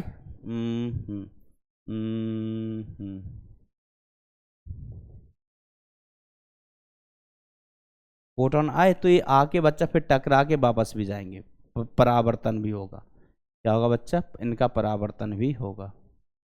तो जब इनका परावर्तन भी होगा बच्चों, ठीक है, यहाँ पर क्या हो रहा है? परावर्तन। ठीक है। तो अपन को पता है कि परावर्तन में जो संवेग में परिवर्तन होता है वो दोगुना होता है। कितना हो जाता है? दोगुना। तो परावर्तन में जो दाब होगा बच्चा, वो दाब होगा 2I बटे सी, बोले तो 2S/C। ये आंसर हो जाएगा बच्चा।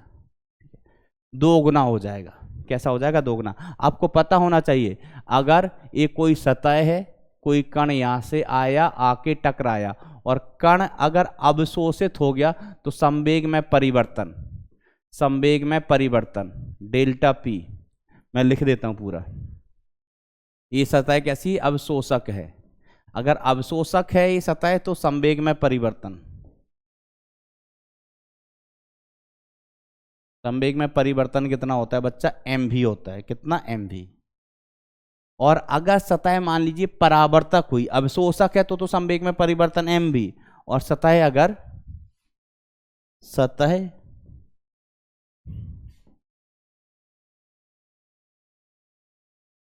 यदि अवशोषक है, अवशोषक तो थी यार, सतह यदि परावर्तक है, परावर्तक, अगर सतह परावर्तक है तो संवेग में परिवर्तन,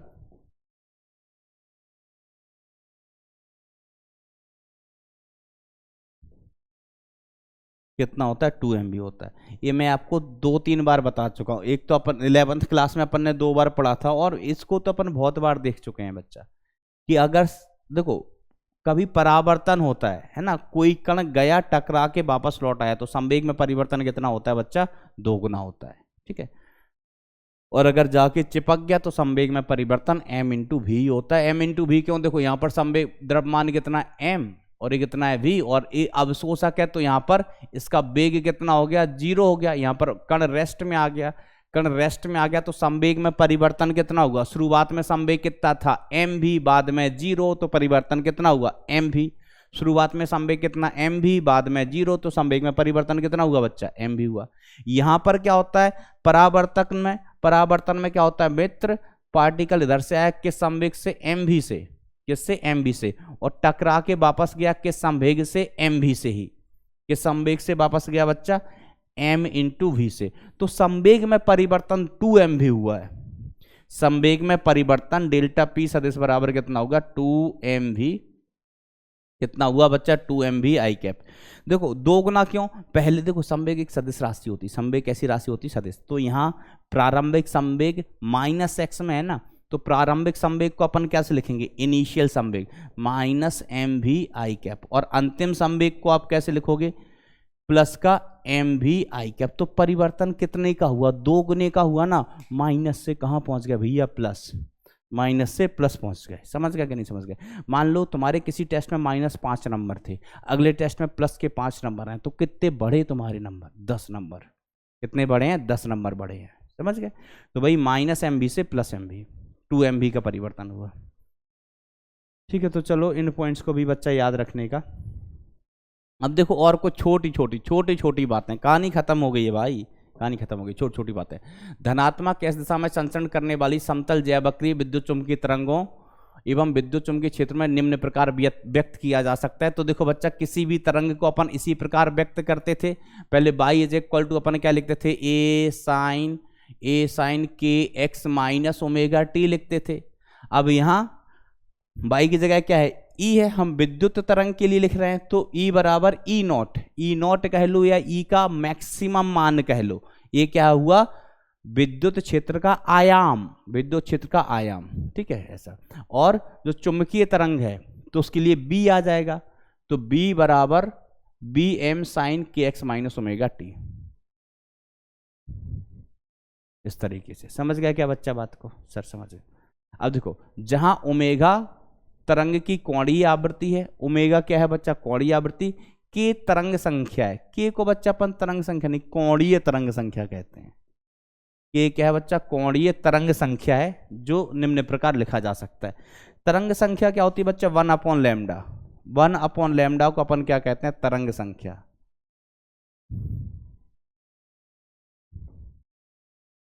तरंग संख्या।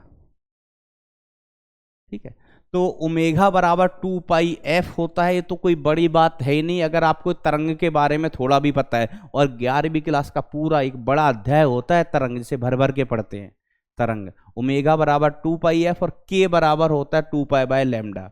अगर नहीं पता है k क्या होता है, वैसे तो सबको पता होता है तरंग के बारे में, सबको पता होता है इतना। अगर नहीं पता है तो ध्यान दे लो, k बराबर 2π/λ, जहां लैम्डा को हम कहते हैं तरंग दैर्घ्य। लैम्डा तरंग दैर्घ्य, 1/λ क्या है बच्चा, तरंग संख्या।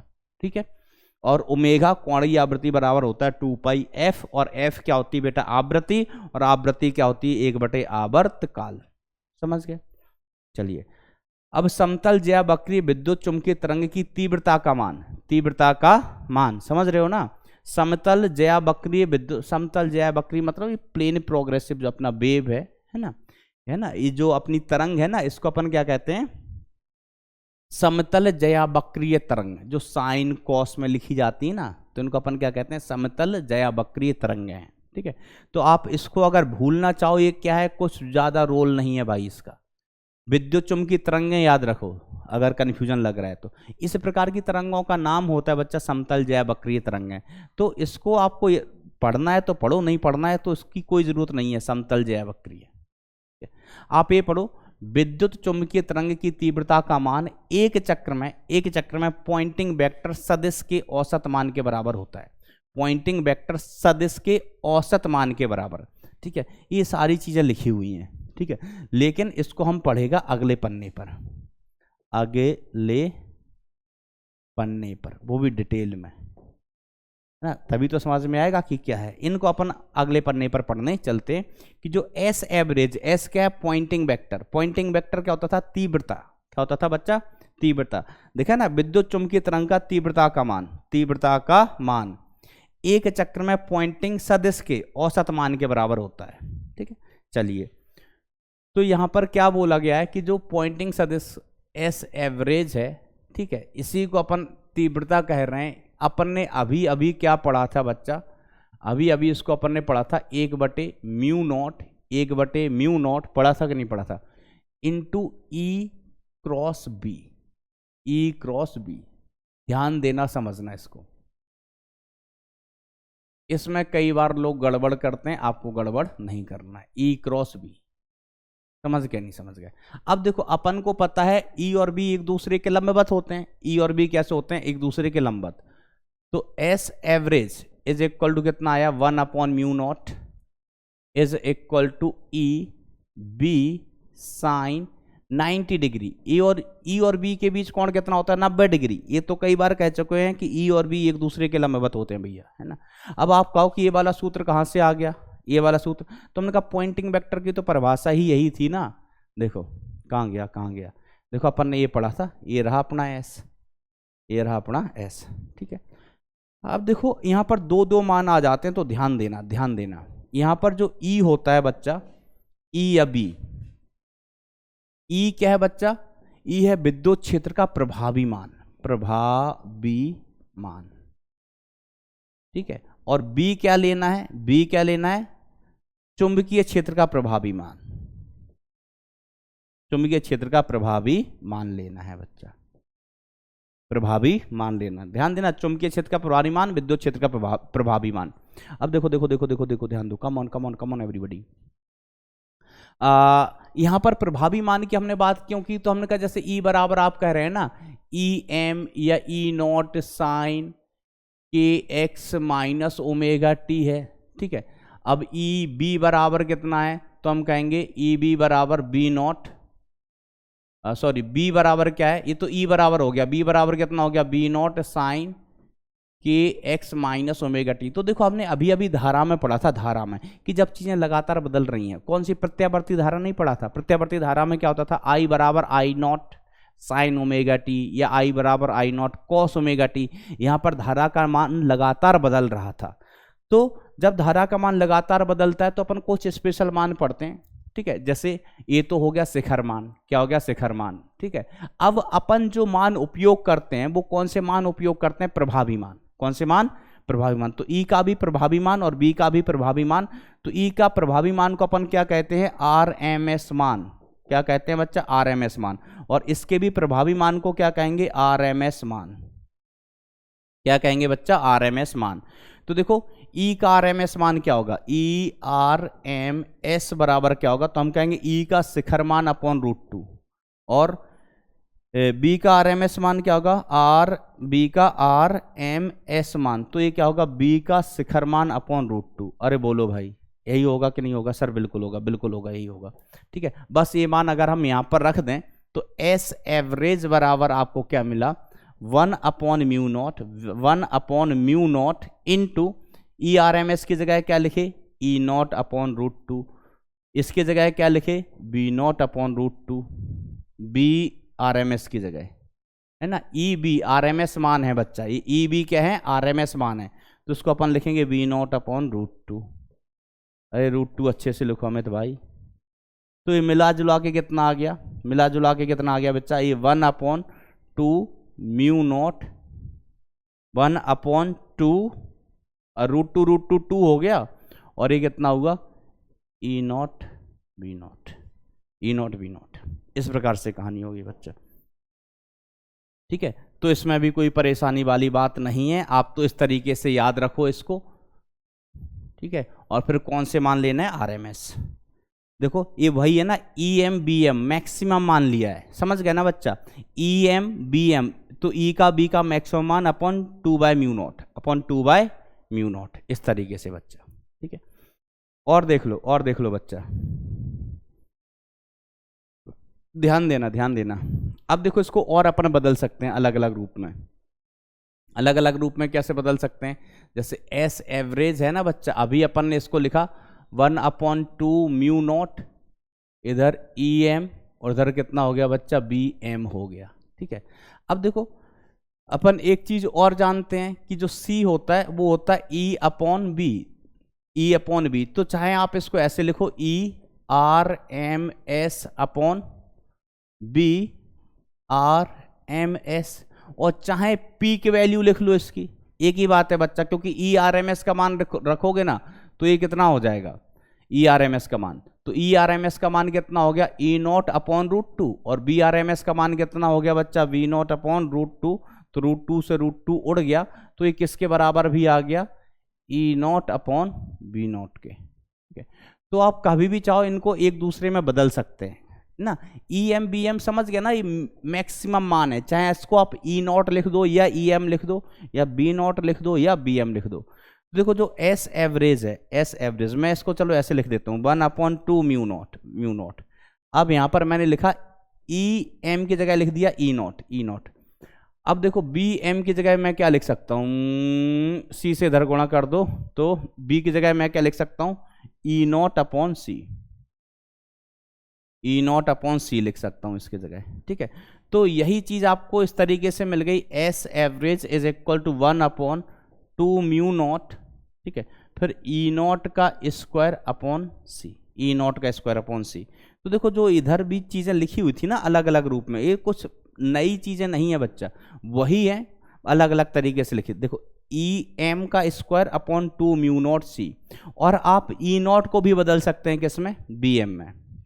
ई नॉट को भी बच्चा बी नॉट के पदों में बदल सकते हैं, कोई बड़ी बात है ही नहीं, कोई बड़ी बात है ही नहीं। देखो मैं बदल के बता देता हूं कि यहां से इस तरीके की कहानी है कि जो एस एवरेज अपन लिख रहे हैं, S average, hello hi how are you, ध्यान देना ध्यान देना ध्यान देना। एस एवरेज बराबर कितना हुआ, तो ये हो गया 1/2 म्यू नॉट। अब देखो ई एम की जगह मैं क्या लिख सकता हूं, C into B naught. E M की जगह यहां से देखो बच्चा, सी बराबर कितना है, ई नॉट बटे वी नॉट। तो बी नॉट की जगह अपन ने क्या लिख दिया, सी, ई नॉट की जगह अपन ने क्या लिख दिया बच्चा, ई नॉट की जगह क्या लिख दिया, सी बी नॉट, ऐसा। तो ई नॉट की जगह सी बी नॉट, और बी नॉट की जगह तो बी नॉट है ही है। तो S average is equal to कितना आ गया, इस सी वी नॉट का स्क्वायर अपॉन 2 म्यू नॉट, है ना। तो ये भी कोई नई चीज नहीं है, एक ही चीज है, बस एक दूसरे में बदल लिया। तो आपको याद क्या रखना है बच्चा, 50 चीजें याद नहीं रखनी है, ये आपको याद रख लेना है, ये याद रखना है। और फिर इसके बाद याद क्या रखना है कि इसमें जो ई और बी हैं वो प्रभावी मान है, आरएमएस मान है। कौन से मान है, प्रभावी मान, आरएमएस मान। बात क्लियर है बच्चा, यो वाली होना ही चाहिए। चलिए अब अपन कहानी को थोड़ा सा और आगे बढ़ा देते हैं। ठीक है, एक दो छोटी मोटी चीजें और हैं कि विद्युत चुम्बकीय तरंग का मूल स्रोत त्वरित विद्युत आवेश होता है। स्रोत की बात अपन ने शुरू में ही की थी, मैक्सवेल अंकल ने क्या कहा था, एक त्वरित आवेश को लेके आओ, तो त्वरित आवेश होगा तो विद्युत चुम्बकीय तरंग उत्पन्न करेगा। ठीक है, उदाहरण के रूप में एंटीना से उत्सर्जित रेडियो तरंगें एंटीना संचरण में आवेश के सतत दोलनों से उत्पन्न होती हैं। अगर देखो आवेश दोलन कर रहा है, ठीक है, दोलनीय गति कर रहा है, तो उसके पास त्वरण होगा। दोलनीय गति करते हुए कण के पास त्वरण होता है, त्वरण है तो विद्युत चुम्बकीय तरंगें मिल जाएंगी। विद्युत चुम्बकीय तरंगें अध्यारोपण सिद्धांत का पालन करती हैं। अध्यारोपण का सिद्धांत अपन जानते हैं, ठीक है, तरंगों में पढ़ा हुआ था। क्या होता है कि किसी भी बिंदु पर परिणामी जो विस्थापन होगा वो उस बिंदु पर पहुंचने वाली समस्त तरंगों के विस्थापन के योग के बराबर होगा। यह अध्यारोपण का सिद्धांत था। अब देखो, विद्युत चुम्बकीय क्षेत्र के विद्युत सदिश के कारण प्रकाशीय प्रभाव उत्पन्न होते हैं, इसी कारण से विद्युत सदिश को प्रकाश सदिश भी कहते हैं। ठीक है, मैंने नहीं बोला कि विद्युत चुम्बकीय तरंगें होती हैं, वो प्रकाश तरंगें ही होती हैं बेसिकली। ठीक है, अपन आगे बढ़ते हैं। तो आगे बढ़ते हुए तो छोटी मोटी चीजें हो गई, अपन कुछ एक दो इंपॉर्टेंट चीजें और यहाँ पर पढ़ते हैं। क्या पढ़ते हैं, एक दो महत्वपूर्ण चीजें और अपन डील करते हैं। ध्यान देना ध्यान देना। तो अब अपन बात करते हैं बच्चा किसकी, ऊर्जा घनत्व की। ऊर्जा घनत्व, ठीक है, ऊर्जा घनत्व। तो ऊर्जा घनत्व बच्चा क्या होता है, अपन जानते हैं कि ऊर्जा बटे आयतन। ऊर्जा घनत्व वास्तव में क्या होता है, एनर्जी डेंसिटी अपन कहें तो ये क्या होता है, ऊर्जा बटे आयतन। ऊर्जा बटे आयतन, ठीक है। अब ऊर्जा घनत्व की अपन बात करें तो एनर्जी डेंसिटी, आप इसको इससे प्रदर्शित कर दो, या चलो मैं रो से कर देता हूँ। ऊर्जा घनत्व को भी किससे प्रदर्शित कर देता हूँ, रो से। चाहे एनर्जी डेंसिटी कह लो, या इसको अपन क्या कह लेते हैं बच्चा, रो कह लेते हैं, ठीक है। तो पहले तो जो ऊर्जा घनत्व होता है, एनर्जी डेंसिटी इलेक्ट्रिक फील्ड की, ठीक है, या आप इसको रो कह लो कि इसका इलेक्ट्रिक फील्ड का ये होता है half epsilon naught E square, ठीक है। ये मैंने आपको बताया था जब अपन ने विद्युत क्षेत्र पढ़ा था। क्या पढ़ा था बच्चा, विद्युत क्षेत्र पढ़ा था। और अभी कुछ समय पहले अपन ने क्या पढ़ा था, प्रेरकत्व वाला अध्याय, क्या नाम था उसका, इलेक्ट्रोमैग्नेटिक इंडक्शन, विद्युत चुंबकीय प्रेरण। तो उस केस में अपन ने पढ़ा था एनर्जी डेंसिटी कौन सी, मैग्नेटिक वाली। तो रो एम वाला तो चुंबकीय ऊर्जा घनत्व, तो मैं एम की जगह बी लिख देता हूं, चुंबकीय ऊर्जा घनत्व। तो ये कितना होता था बच्चा, ये आता था B square upon 2 mu naught, B square upon 2 mu naught. तो ये चुंबकीय ऊर्जा घनत्व हुआ करता था बच्चा, ठीक है, समझ गए। और कुल ऊर्जा घनत्व अगर अपन को लिखना हुआ रो टोटल, तो देखो यहां पर बताओ कौन सी तरंग है, विद्युत या चुंबकीय, तो हम कहेंगे दोनों हैं। कौन सी वाली हैं, दोनों। तो कुल ऊर्जा घनत्व क्या हुआ, तो हम कहेंगे रो ऊर्जा घनत्व किसका, इलेक्ट्रिक फील्ड वाला, और रो मैग्नेटिक फील्ड वाला, ऐसा, इस तरीके से। समझ गया क्या बच्चा बात को। और एक चीज ध्यान देना कि यहां पर जो E है, ए कौन सा मान है, RMS मान है, और जो बी है, बी भी कौन सा, RMS मान है। ई और बी RMS मान है बच्चा, ये समझ गए कि नहीं समझ गए, ठीक है। तो ये RMS मान है बच्चा। तो ये जो ऊर्जा घनत्व है ना, ये कौन से हैं, RMS ऊर्जा घनत्व है, समझ गए। और देखो अपन इसको ऐसे भी लिख सकते हैं, ऐसे भी लिख सकते हैं कि जो एनर्जी डेंसिटी टोटल है, टोटल, तो इसको अपन ने कहा रो विद्युत क्षेत्र का, रो चुंबकीय क्षेत्र का, ये बराबर हो जाएगा रो बी मैक्सिमम, ठीक है, और ये हो जाएगा रो ई मैक्सिमम, ठीक है। अच्छा प्लस नहीं भाई, बराबर होगा, ये बराबर होगा किसके, रो ई मैक्सिमम, रो ई मैक्सिमम, ठीक है। अब रो ई मैक्सिमम क्या है, रो बी मैक्सिमम क्या है, ठीक है, इसको भी मैं बता देता हूं ये क्या है बच्चा। तो देखो रो बी मैक्सिमम क्या हो गया बच्चा, तो ये हो गया 1/2 म्यू नॉट, 1/2 म्यू नॉट, और यहां पर बी मैक्सिमम बोले तो बी नॉट का स्क्वायर, इसका स्क्वायर बच्चा वी नॉट का स्क्वायर। और रो ई मैक्सिमम क्या हुआ, रो ई मैक्सिमम कितना हुआ, तो 1/2 एप्सिलॉन नॉट ई नॉट का square, 1 epsilon naught E naught का स्क्वायर, इस तरीके से बच्चा, बरोबर। ये मैक्सिमम मान है इनके, मैक्सिमम। तो देखो ये तो अपन दोनों के प्रभावी मान को जोड़े, दोनों के घनत्व के प्रभावी मान को। अब दोनों के घनत्व का प्रभावी मान बराबर बराबर, ये सिर्फ कौन सा है, ये सिर्फ कौन सा, चुंबकीय ऊर्जा घनत्व, चुंबकीय ऊर्जा घनत्व का अधिकतम मान, चुंबकीय ऊर्जा घनत्व का अधिकतम मान है, और ये विद्युत ऊर्जा घनत्व का अधिकतम मान है। किसका मान है, विद्युत ऊर्जा घनत्व का अधिकतम मान है बच्चा, ठीक है।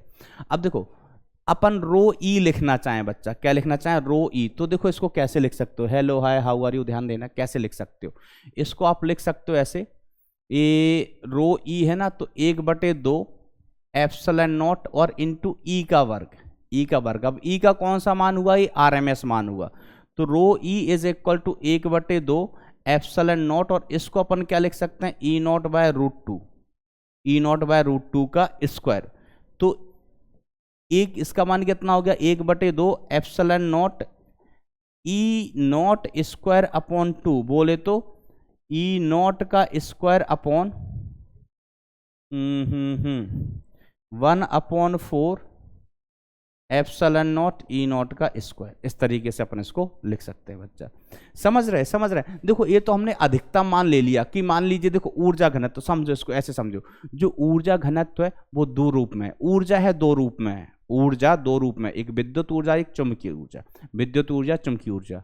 कुल ऊर्जा हम कहें दोनों को जोड़ दो, कुल ऊर्जा दोनों को जोड़ दो ऐसा, ठीक है।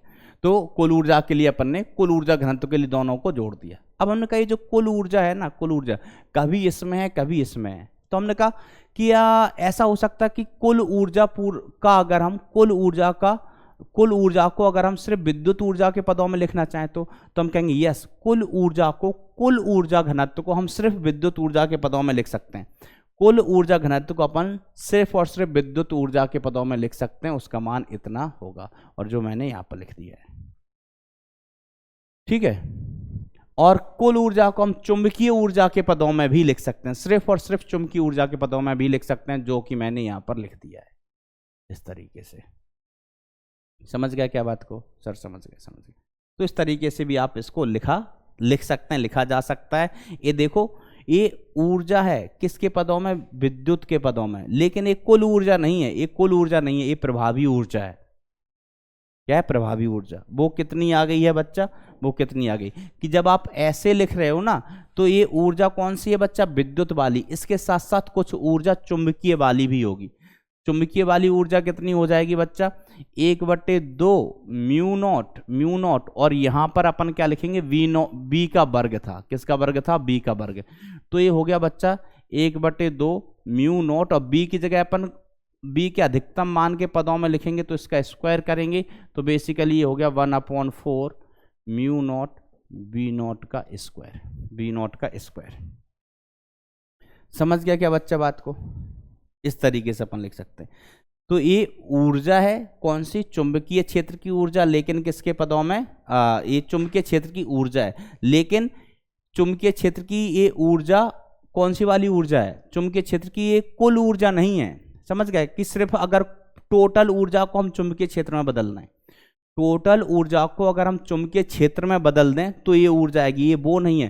टोटल ऊर्जा को अगर हम चुंबकीय क्षेत्र में बदलेंगे तो ये इतनी ऊर्जा आएगी। कितनी आएगी? इतनी आएगी। टोटल ऊर्जा को चुंबकीय क्षेत्र में बदल दें तो यहां से ऐसा। टोटल ऊर्जा को हम विद्युत क्षेत्र में बदल देंगे तो ये वाली ऊर्जा आएगी। कौन सी वाली आएगी बच्चा? ये वाली ऊर्जा, ठीक है।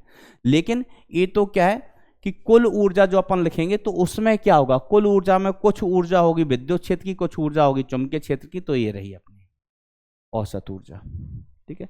ये चुंबकीय क्षेत्र की औसत ऊर्जा कह सकते हो आप, ये विद्युत क्षेत्र की औसत ऊर्जा है। क्या? औसत ऊर्जा। दोनों को ऐड करोगे तो कुल औसत ऊर्जा आ जाएगी, कुल औसत ऊर्जा आ जाएगी। समझ गए? ऐसा। अब देखो यहां पर एक चीज और अपन पढ़ते हैं कि तीव्रता तथा ऊर्जा, तीव्रता तथा ऊर्जा घनत्व में संबंध, तीव्रता तथा ऊर्जा घनत्व में संबंध। आओ फटाफट बच्चों, कम ऑन एवरीबॉडी। तीव्रता तथा ऊर्जा घनत्व में संबंध तो हम फटाफट से देख लेते हैं। तो देखो तीव्रता को अपन क्या कहते हैं बच्चा? शक्ति। क्या कहते हैं? शक्ति बटे क्षेत्रफल। शक्ति को क्या लिख सकते हैं? शक्ति को क्या लिखते हैं? ऊर्जा, ऊर्जा बटे समय इंटू क्षेत्रफल, इंटू क्षेत्रफल, ठीक है।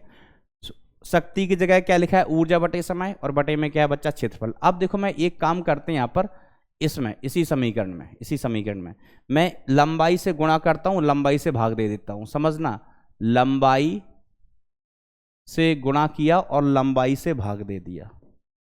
लंबाई से अपन ने क्या कर दिया? भाग दे दिया। तो अब जरा गौर से देखना, hello hi how are you, इधर इधर गौर से देख के जाना। ये ऊर्जा ली है, ये क्षेत्रफल है, और ये लंबाई है, ऐसा इस तरीके से, ठीक है। तो देखो ये ऊर्जा बटे क्या हो गया? आयतन हो गया। ये हो गया ऊर्जा, और लंबाई गुणा क्षेत्रफल क्या हो जाता है? आयतन। तो ये ऊर्जा बटे आयतन, ऊर्जा बटे आयतन। और इधर से क्या बचा है बच्चा? लंबाई बटे समय, लंबाई बटे समय। तो अब आप ध्यान देना, जो तीव्रता आई है, तीव्रता आई, ये किसके बराबर हो गया? तीव्रता आई बराबर ऊर्जा बटे आयतन क्या हो गया? ऊर्जा घनत्व हो गया। धनत्व तो नहीं भाई, ऊर्जा घनत्व, ऊर्जा घनत्व। और ये गुणा क्या हो गया? लंबाई बटे समय। इसको अपन क्या कह सकते हैं बच्चा? चाल। लंबाई बटे समय को क्या कह सकते हो बरखुरदार? चाल कह सकते हो। क्या कह सकते हो? चाल। तो आई बराबर कितना हो गया? एनर्जी डेंसिटी कितनी हो गई बच्चा? रो इंटू चाल कितनी होती है? सी होती है। तो आप यहां से इसको याद रख सकते हैं कि आई बराबर कितना हुआ? आई बराबर कितना हो गया? रो इंटू सी, जहां रो क्या है? ऊर्जा घनत्व, तो सी है प्रकाश की चाल। तो इस प्रकार से बच्चा आप इसको लिख सकते हैं। ये बहुत इंपॉर्टेंट रिजल्ट है, इसको याद रखेंगे बच्चा आप। ठीक है, ऐसा। चलिए अब देखो बच्चा, यहाँ पर ये सभी है ना कि गामा किरणें है ना, जो भिन्न भिन्न भाग होते हैं। मैं पहले भाग बता देता हूँ इसका। फोटो की सहायता से, कौन सी टो की सहायता से? फोटो की सहायता से। फिर मैं आपको बताता हूँ। देखो, जो विद्युत चुंबकीय विकिरण होते हैं, विद्युत चुंबकीय विकिरण, इनको अपन कुछ भागों में, अलग अलग भागों में बांटते हैं। क्या करते हैं? अलग अलग भागों में बांटते हैं। जैसे गामा किरणें, जो जिनकी ऊर्जा सबसे ज्यादा होती, गामा किरणें, फिर एक्स किरणें, फिर अल्ट्रावायलेट, बोले तो विद्युत चुंबकीय परावैंगनी किरणें, है ना। गामा किरणें, एक्स किरणें, परावैंगनी किरणें, और फिर इधर बीच में आ जाता है बच्चा दृश्य प्रकाश। बीच में क्या आता है बच्चा? दृश्य प्रकाश। फिर इंफ्रारेड, ठीक है। क्या होते हैं बच्चा? इंफ्रारेड बोले तो अवरक्त किरणें होती हैं। फिर रडार, फिर एफएम, टीवी, है ना, रेडियो वेव, शॉर्ट वेव, ये सब आते जाते हैं। तो इनको, ये इनकी ऊर्जा का घटता क्रम है, ऊर्जा का घटता क्रम है, ठीक है। और ये ऊर्जा का बढ़ता क्रम है। ऊर्जा का क्या है बच्चा? बढ़ता क्रम, ठीक है। और मैं एक आध फोटो और बता देता हूँ कि इनको कितने भागों में अपन ऐसे बांट लेते हैं बच्चा, है ना। उसमें क्रम भी लिखा हुआ है प्रॉपरली, है ना। तो ये तो मैं ऐसे ही नेट से फोटो लेके आया था बच्चा। तो यहां पर देखिए, सबसे ज्यादा ऊर्जा गामा रेज की, फिर एक्स रेज की, फिर यूवी। यूवी बोले तो अल्ट्रा वायलेट, है ना, परावैंगनी किरणें। फिर ये बीच में रंगीन रंगीन क्या है? दृश्य प्रकाश, फिर इंफ्रारेड, फिर माइक्रोवेव, फिर रेडियो वेव्स, है ना। तो ये वाला ऑर्डर आप याद रखना। ये ऑर्डर क्या करेंगे बच्चा? आप याद रखेंगे। इधर से इधर जाएंगे तो तरंग दैर्घ्य बढ़ेगा, ठीक है। सबसे कम तरंग दैर्घ्य गामा का, फिर एक्स का, फिर यूवी का, फिर रेडियो वेव्स का, ठीक है। और ऊर्जा सबसे ज्यादा इनकी, इधर जाते हैं तो ऊर्जा घटती है, यहां जाते हैं तो ऊर्जा घटती है, इधर जाते हैं तो आवृत्ति घटती है, इधर जाते हैं तो आवृत्ति बढ़ती है, ऊर्जा भी बढ़ती है ना। तो ये जो आपका इलेक्ट्रोमैग्नेटिक वेव है, विद्युत चुंबकीय तरंगें हैं, उनको अपन इतने भागों में बांट लेते हैं, ठीक है। तो एक बार आप देख लो इनको।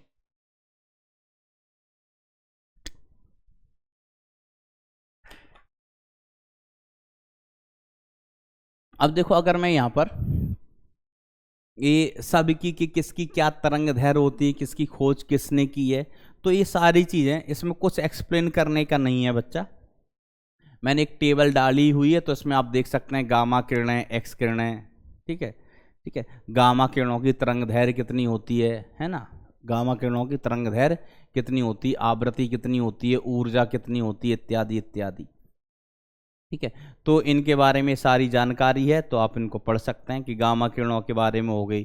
फिर यहाँ से परावैंगनी किरणें, दृश्य किरणें की किसने खोज की थी, है ना। तो वो सारी जानकारी यहाँ पर लिखी हुई है, पीडीएफ आपको मिल जाएगी बच्चों, है ना। कि जैसे दृश्य प्रकाश में कौन कौन से रंग होते हैं, वो सब आप जानते हैं ना। दृश्य प्रकाश में क्या होता है? बैगनी, नीला, हरा, लाल, पीला, ये वो, है ना। सारी चीजें आपकी यहाँ पर लिखी हुई हैं। चलिए अब अपन देखो कुछ सवाल देख लेते हैं बच्चा, फटाफट फटाफट। तो हम कहते हैं, एक समतल विद्युत चुम्बकीय तरंग में विद्युत क्षेत्र जैवक्रीय रूप से इतनी आवृत्ति तथा इतने वोल्ट मीटर आयाम से दोलित होता है, तो चुंबकीय क्षेत्र का आयाम क्या होगा? चुंबकीय क्षेत्र का आयाम आपको ज्ञात करना है। तो इस पर सवाल बच्चा इसी प्रकार के होते हैं, नन्हे मुन्ने से सवाल होते हैं, ठीक है। तो आपको ई नॉट विद्युत क्षेत्र का आयाम दिया हुआ है, कितना? 48 वोल्ट पर मीटर। 48 वोल्ट पर मीटर किसका आयाम? विद्युत क्षेत्र का आयाम। अइला अइला तो आपको निकालना है। सी बराबर आप जानते हैं E naught upon B not होता है। तो यहाँ से बी नॉट का मान कितना आ गया? बी नॉट का मान आ गया ई नॉट अपॉन सी, तो ये कितना आ गया 48 divided by 3 into 10 to the power 8, तो basically 16 into 10 to the power -8 आ गया। ये आपका आंसर हो जाएगा बच्चा ना। काटोगे तो 16 तिया 48, ऐसे चुंबकीय क्षेत्र का मान मिल गया बच्चा। क्या मिल गया है? चुंबकीय क्षेत्र का मान। बस यही होता है। उपरोक्त प्रश्न में तरंग की तरंग दैर्घ्य क्या होगी? उपरोक्त प्रश्न में हमें तरंग की तरंग दैर्घ्य बताना है। तो देखो v बराबर अपन जानते हैं किसी भी तरंग के लिए एफ लैम्डा। v बराबर क्या होता है बच्चा? F lambda. किसी भी तरंग के लिए बहुत इंपॉर्टेंट रिजल्ट है, सभी को याद होगा, नहीं याद हो तो याद रखना है। कहाँ से आया? तो देखो अपन वेलोसिटी इज इक्वल टू क्या जानते हैं बच्चा? तरंग दैर्घ्य एक तरंग की लंबाई बटे तरंग का समय। वेग बराबर, या हम कहें तरंग की चाल बराबर एक तरंग की लंबाई बटे तरंग का समय। तो v बराबर क्या हो गया? लैम्डा इंटू 1 समय ही क्या होता है? आवृत्ति होती है। अब यहाँ पर देखो बच्चा, विद्युत चुंबकीय तरंग हैं तो वो किस चाल से चलती है? उनकी चाल होती है c, तो c बराबर f इंटू लैम्डा। आपको तरंग दैर्घ्य बतानी है तो लैम्डा इज इक्वल टू कितना हो गया? c अपॉन f हो गया। c का मान होता है 3 इंटू 10 टू दी पावर 8, और f का मान आपको सवाल में दिया गया है कितना? 2 गुणा 10⁻10। ये f का मान मैं नहीं कह रहा हूं, इस सवाल में दिया हुआ है बच्चा। देखो 2 गुणा 10⁻10 ऐसा।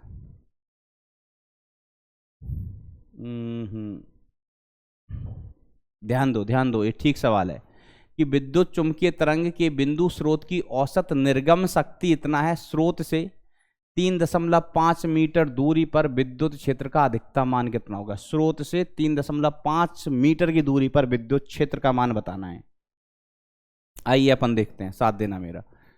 तो शक्ति मान लीजिए इधर है, ये आपका एक बल्ब है या स्रोत है जिसकी शक्ति कितनी? 800 वाट।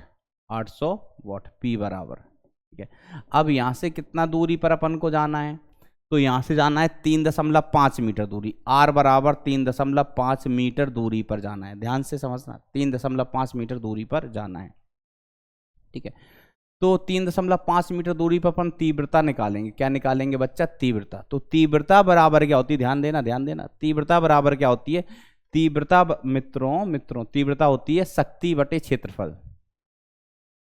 शक्ति बटे वो क्षेत्रफल जिसमें शक्ति फैल रही है, बटे वो क्षेत्रफल जिसमें शक्ति फैली है, शक्ति फैल रही है, ठीक है। ये बेसिकली तीव्रता होती है किसी भी पॉइंट पर। तो देखो शक्ति का स्रोत तो बल्ब ए है, और इस बल्ब की जो शक्ति है वो पूरे इस गोले में फैल रही होगी। ये अपना बिंदु स्रोत है। क्या है? बिंदु स्रोत। अब इसकी शक्ति तो चारों तरफ फैलेगी। शक्ति कहाँ फैलेगी? चारों तरफ।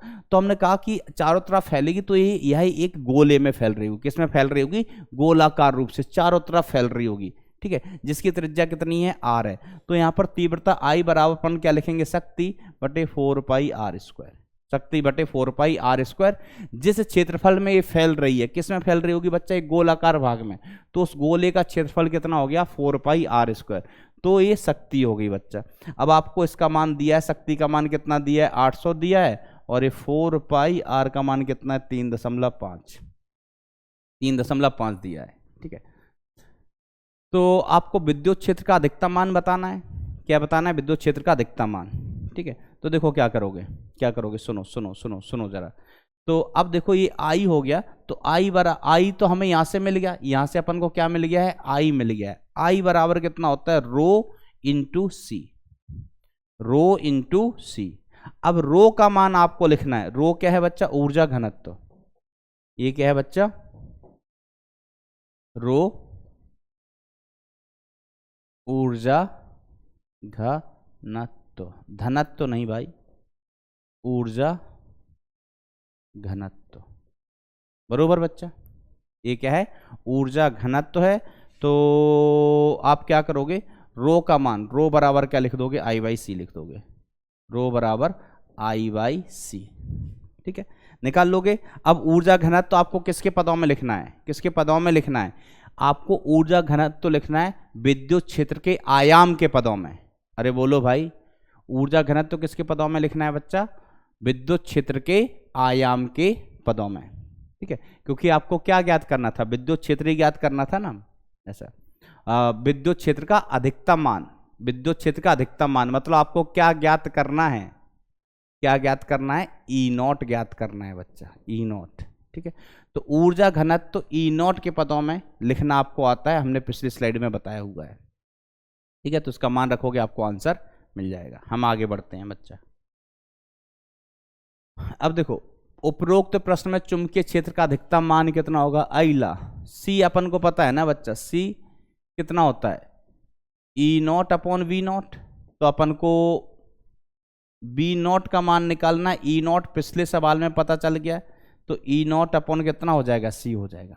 ई नॉट कितना हो जाएगा बच्चा? सी हो जाएगा। अच्छा बच्चा, वो ऊर्जा घनत्व तो याद है ना? देखो, अगर हमें इलेक्ट्रिसिटी के टर्म्स में लिखना है, किसके पदों में लिखना है? विद्युत क्षेत्र के ही घनत्व के पदों में। तो अपन इसको कैसे लिख देते थे?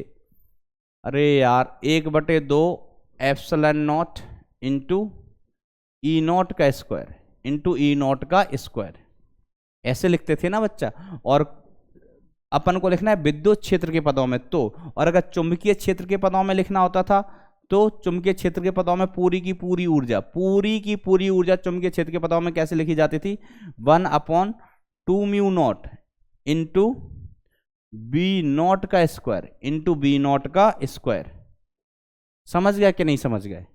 है ना, अपन ने पढ़ी थी थोड़ी देर पहले। तो ये भी आपको इसका मान मिल जाएगा। चलिए अगला सवाल।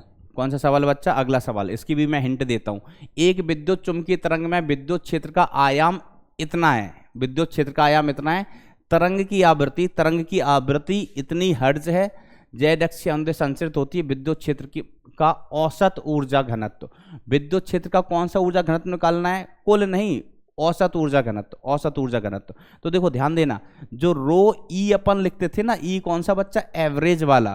तो ये होता था 1/2 epsilon naught into E square, या इसको अपन क्या लिखते थे? 1/2 एप्सिलॉन नॉट ई नॉट बटे 4, epsilon naught E naught square upon 4 लिखते थे। समझ गए ना? क्योंकि यहां पर जब अपन औसत की बात करते हैं ना, तो ये मान कौन सा होता है? आरएमएस होता है। ये कौन सा मान होता है? आरएमएस। तो जब आरएमएस मान लिखोगे ना, आरएमएस मान कितना होगा? ई नॉट बाय √2। समझ गया ना बच्चा? तो ये आ जाएगा। ये औसत ऊर्जा घनत्व है, औसत। और जो अधिकतम ऊर्जा घनत्व के पूरी की पूरी शक्ति किसके पदों में हो? विद्युत क्षेत्र के ही पदों में। तो ई मैक्सिमम, ई मैक्सिमम कितना होता था? 1/2 एप्सिलॉन नॉट ई नॉट का स्क्वायर, ऐसा वाला बच्चा। ध्यान देना, ये औसत वाला है। और ये पूरी की पूरी अगर शक्ति हम विद्युत क्षेत्र के ही पदों में लिखना चाहें तो ये वाला सूत्र होता था, ठीक है। तो अब देखो, ई का मान आपको दिया है, बस खत्म कहानी, आंसर आ तो गया। अब तो बचा ही क्या है जीवन में? तो रो ई एवरेज आपको निकालना है, औसत वाला, ठीक है। तो 1/4 एप्सिलॉन नॉट का मान सब लोग जानते हैं, 8.85 गुणा 10 की घात -12। और ई का मान कितना दिया गया है बच्चा? इधर ई का मान दिया है 1। विद्युत क्षेत्र का आयाम कितना दिया गया है बच्चा? 1 दिया गया है। समझ गए कि नहीं समझ गए? ऐसा। तो इसमें तो कोई दिक्कत होनी ही नहीं चाहिए। अब देखो अगली कहानी जल्दी से। हम कहें कि एक विद्युत चुंबकीय विकिरण में इतना ऊर्जा है, तो यह विद्युत चुंबकीय स्पेक्ट्रम के किस क्षेत्र से संबंधित है? तो देखो बच्चा, आपको ई बराबर जानते हैं, ई बराबर होता है hc/λ। ई बराबर कितना होता है बच्चा? hc/λ होता है। तो E = h का मान आप जानते हैं 6.6 गुणा 10 की घात -34। सी का मान कितना होता है? सी का मान होता है 3 गुणा 10 की घात 8 और बटे लैम्डा। ठीक है, इस प्रकार से। तो देखो, आप चाहो ना तो इसका मान डायरेक्ट याद रख सकते हो, आपको बड़ा काम आएगा। ध्यान देना H इंटू सी का डायरेक्ट मान, तो हम कहते हैं ये आएगा 12420 इलेक्ट्रॉन वोल्ट एंगस्ट्रॉन। याद रखना भी कितना आसान है, इसको याद रखना भी कितना आसान है। H इंटू सी, देखो अभी तो ये वाला टॉपिक है, आगे हम और पढ़ेंगे, कण की द्वैत प्रकृति पढ़ेंगे, फोटो इलेक्ट्रिक इफेक्ट पढ़ेंगे, एक्सरेज पढ़ेंगे, तो उसमें बच्चा ये बहुत काम आएगा। बच्चा क्या कैसा काम आएगा बच्चा? बहुत काम, कि H इंटू सी का मान कितना होता है। तो आप डायरेक्ट याद रखें H इंटू सी का मान। देखो याद कैसे रखोगे, आप किस क्लास में पढ़ रहे हो, किस क्लास की चीज़ें पढ़ रहे हो? 12वीं की। ये टॉपिक किसका है? 12वीं का है। और 12वीं में आप कैसे होते हैं, 12वीं क्लास में बच्चे कैसे होते हैं? 420 तो 12 420 यूनिट इलेक्ट्रॉन वोल्ट एंगस्ट्रॉम। याद रखोगे बच्चा, 12वीं क्लास और 420 इलेक्ट्रॉन वोल्ट एंगस्ट्रॉम।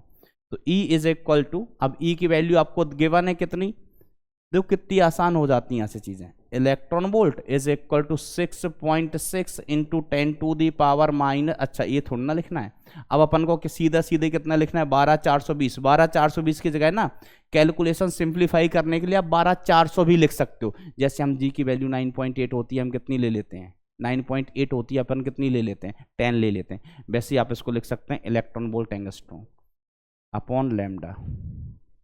ठीक है, तो यहां से आपको लैम्डा मिल जाएगा। क्या मिल जाएगा? लैम्डा। फिर लैम्डा देखिए कितना आता है, दृश्य प्रकाश का लैम्डा कहां से कहां तक होता है? 4000 से 7800 एंगस्ट्रॉम। ठीक है, तो देखना कि लैम्डा का मान कितना आता है। ठीक है, अगर ये 1-2 एंगस्ट्रॉम के आसपास आया, 50 एंगस्ट्रॉम के आसपास आया, 30 एंगस्ट्रॉम के आसपास आया, तो एक्स किरणों में होगा। किस में होगा बच्चा? एक्स किरणों के स्पेक्ट्रम में। तो वो स्पेक्ट्रम वाली फोटो बच्चा मैंने बताई थी कि किसकी तरंग दैर्घ्य कितनी होती है, उसमें सब लिखा हुआ है। चलिए, तो हो अगला क्वेश्चन देखिए, यदि E तथा B विद्युत चुंबकीय तरंगों के विद्युत तथा चुंबकीय क्षेत्र सदिश हों, तब विद्युत चुंबकीय तरंग के संचरण की दिशा क्या होगी? ठीक है, अब देखो E और B सदिश आपको दिए गए, E सदिश और B सदिश। ठीक है, अब आप बताओ दिशा कैसे पता चलती है? तो आपको दिशा कौन बताता है? Poynting vector. वो क्या होता है? 1/μ0 इंटू E क्रॉस B होता था कि नहीं होता था? तो वास्तव में दिशा कौन बताएगा? μ0 तो बताएगा नहीं, E क्रॉस B। समझ गए? तो इस टाइप के बच्चा कुछ क्वेश्चंस होते हैं इसमें। ये देखो आपका होमवर्क है, बिल्कुल आसान क्वेश्चन है, हमको देख के ही लग गया है कि ऊर्जा के बारे में चर्चा की होगी, फॉर्मूला एक ही लग रहा है ये वाला, और कोई लग ही नहीं रहा है ऐसा। समझ गए? क्या पूछा है? ऊर्जा घनत्व किससे संबंधित? औसत ऊर्जा घनत्व चुंबकीय क्षेत्र से संबंधित। तो रो मैग्नेटिक वाला कौन सा बताना है? एवरेज बताना है। तो कितना होगा? तो 1/2μ0 और B का स्क्वायर, या ये कितना हो सकता था? 1/2μ0 और B की जगह आप चाहो तो V0/√2 लिख सकते थे, तो इसका स्क्वायर बोले तो कितना हो जाता? V0² 4μ0। लेकिन वो ऑप्शन में इन द सेंस ऑप्शन में B के पदों में दिया है। ठीक है, B कौन सा मान है? RMS, B0 अधिकतम। ये अपन ने किसके पदों में लिखा है? BRMS मान है। और ये B0 कौन सा मान है? ये शिखर मान है। ये कौन सा मान है? शिखर मान के पदों में ऑप्शन होता तो वो होता, लेकिन RMS के पदों में है, तो आंसर बच्चा यो होएगा।